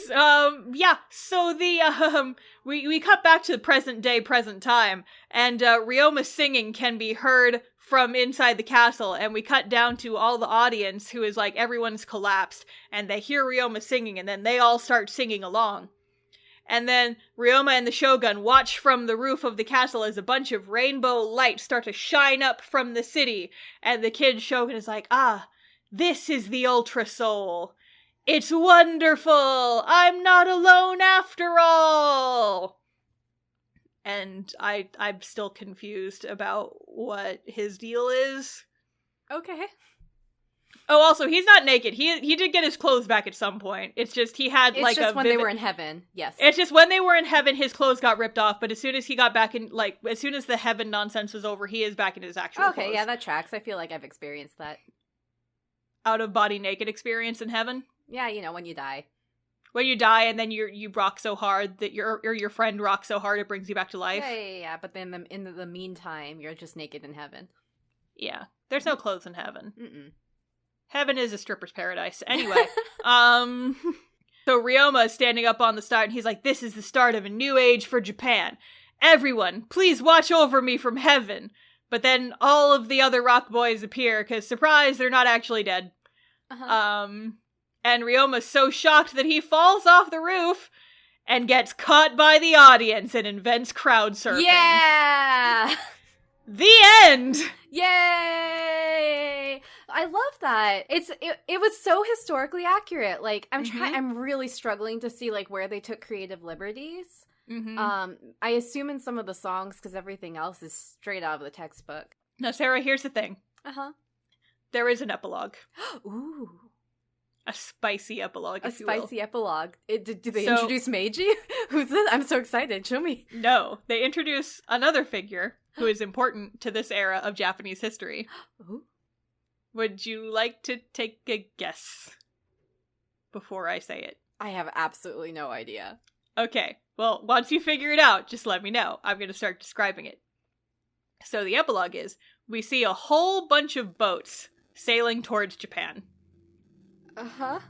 And a dude on the boat has long blonde hair and a ponytail, no pants, thigh-high boots and socks with waist garters, and an American flag tied around his waist, and an eagle tattooed on his chest. Oh my god. And he says, I can't wait to show the people of Japan my rock and roll, and he rips his shirt off, and then the anime is over. Oh my god. It's fucking Commodore Perry, Sarah. Oh my god. You know, Commodore Perry, the dude from America who said open the country, stop having it be closed, and then ripped his shirt off and brought rock and roll to Japan. Oh, I mean, rock and roll obviously was already in Japan. Yeah. Well, now he's got to show them how America is really rock and roll, because, you know, he's got an American flag tied around his waist, so he knows what rock and roll is in the 1860s. Oh my god, this is Anime Hamilton. It's Anime Hamilton! I'm so I'll tell you happy. what, Sarah, the directors of this show did not throw away their shot. They did not. I just did double finger gun snaps, and I hope you heard it. I did. I didn't know what it was until you described it, though. So, Samurai Jam Bakumatsu rock. We did it. The evil is defeated. So, Star, who's your best boy? How can you ask me that? I know. Honestly, part of me really likes Ryoma because as ridiculous as it is, I like red. Sure. And he's very red. And he's got a cool scarf, which I appreciate. And anyone who has seen any of my characters knows I appreciate a big scarf on a dude. It's true. Mm-hmm. So, final thoughts. Uh-huh. What the fuck? I know. See, like, why did they make an anime about, like, a story that's been told 1,000 times exactly in this exact way because it's historically accurate? It's like they just fucking plagiarized a Japanese history textbook. Like, seriously? I know. Like, what's even the point at this? I mean, it's like, at least try and be original if you're just gonna fucking do a perfectly accurate historical drama. I mean, of what Japan was really like back in the day. I wanted to learn something new from this show, and instead all I got were these historically accurate rock boys. Uh-huh, exactly. So, okay, so where did this come from? Like, how did it spawn into existence? Okay, so yeah, I forgot to mention this at the top of the episode. This was originally a PS4 game. Okay. I guess, I guess I could see it kind of as a game. I think it might have been a rhythm game. I don't know. Okay. Like a rhythm game with plot. I have not actually researched the video game. I just saw like a couple of screen caps on Google when I was trying to find reference of the characters. But yeah, so it started as a video game, and then it made it into a manga, and then it was also an anime, and these things happened in very quick succession, like within a year of each other. Incredible. Yeah. Well, yep, here we are. Here we are. Wow. We did it. We did it. Mm-hmm. Yeah, so I guess final thoughts beyond what the fuck. I don't think this was a bad show, necessarily. Uh-huh. But it wasn't good. Yep. Either. It was just odd. Yep. And I do not think my life is any better or worse for having watched it. This is bread. Yeah, well, now you know more about historic Japan. I mean, all I learned was what I had. Okay, I actually did put this in my notes. I feel like I learned something, but only because I was so distressed I had to research how things actually happened. Maybe that's what the point of the anime is to get kids to be so excited / distressed that they actually start learning. Like, I legitimately had to pause and go take a nap and play Rune Factory for a few hours, multiple times while I was watching the show. It's why it took me so long to finish it. Incredible. Mm-hmm. But yeah, so that's all I got. That's what I have brought to the table for you today. Thank you for your Cursed October contribution. The cursed concept, Samurai Jam Bakumatsu rock. Absolutely cursed, Samurai Jam Bakumatsu rock. Yeah. Anyway. Yeah, I'm just speechless. I don't know where to go from here. I think we just need to have like a hard cut to the closing music now. But we shouldn't do that because we have to shill. Yeah. So do we want to hint at what we've got going on in future episodes? Well, if you feel like Samurai Jam Bakumatsu rock hit Star like a truck. That is a fantastic hint. Thank you, Sarah. I'm pretty sure that everyone who's listening to this knows exactly what show we're going to do for the Halloween special now. Oh yeah, we gotta though, so. If it wasn't abundantly obvious, you should know by now. You should know by now. And because it's a holiday episode, we're gonna have a special guest. A special guest? Ooh. Special guest, first one of the podcast. What a freaking legend. Just for holiday time. Just just for special holiday, special guest. Special holiday, I'm excited. Spoopy guest. Me too. It's gonna be a wild one. I am so ready. My loins are girded. I've just ripped my shirt off in pure excitement. I'm ready. I'm a lady. I'm a lady. Hajime, yo! Anyway, so hey Sarah, if people want to learn more about our podcast, where can they find us? Well, you can find us on Twitter and Instagram at iDolDaysPod. That's @IDOLDAYSPOD. And if they want to find more about us not on social media, Star, where can they find us? We also conveniently have a website where we have like a list of episode and links to all of the places you can listen to our podcast. It's a good old time. At idoldays.card.co. That's IDOLDAYS.CARRD.CO. And if you really liked this episode and have strong opinions on historic Japan, you can leave us a review wherever you listen to your podcast. Yep. Yeah, it's certainly a thing you can do. Yep. Oh, also, I almost completely forgot to do this, but I remembered and had to pull up Twitter as we were recording our shilling. Oh, right. Yeah, because I challenged Twitter and Instagram. I challenged our social media people to guess what show I watched because I kept screaming about it on Twitter. And I said, legit, if anyone can guess what show I watched for the next episode of Idle Days Pod, I'll give you a shout out on the episode. And only one person guessed it correctly. And I'm pretty sure they haven't seen it, because they said, I didn't know about this anime until just now, but a quick Google search brought it to my attention. So Ochako-chan on Twitter, Little Demon Hero is their display name. Congratulations, you've done it. Wow, incredible. Everybody else thought it was Classicaloid, which I guess is another show we have to watch now. On the list. I put it on the list. Womp womp. Womp womp.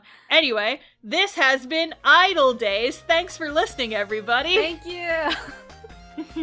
Thanks for listening to this hellscape. Dun dun. I hope your rock souls are re-energized and ready to kill the government. Yeah. By texting them that we need to talk. Anyway, we've been Lady. See you next time. Bye. Bye.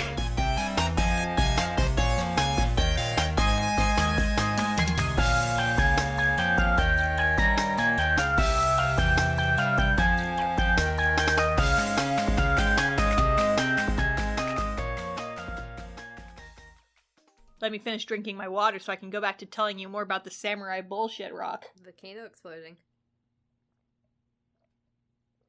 Samurai bullshit rock is a good way to call it.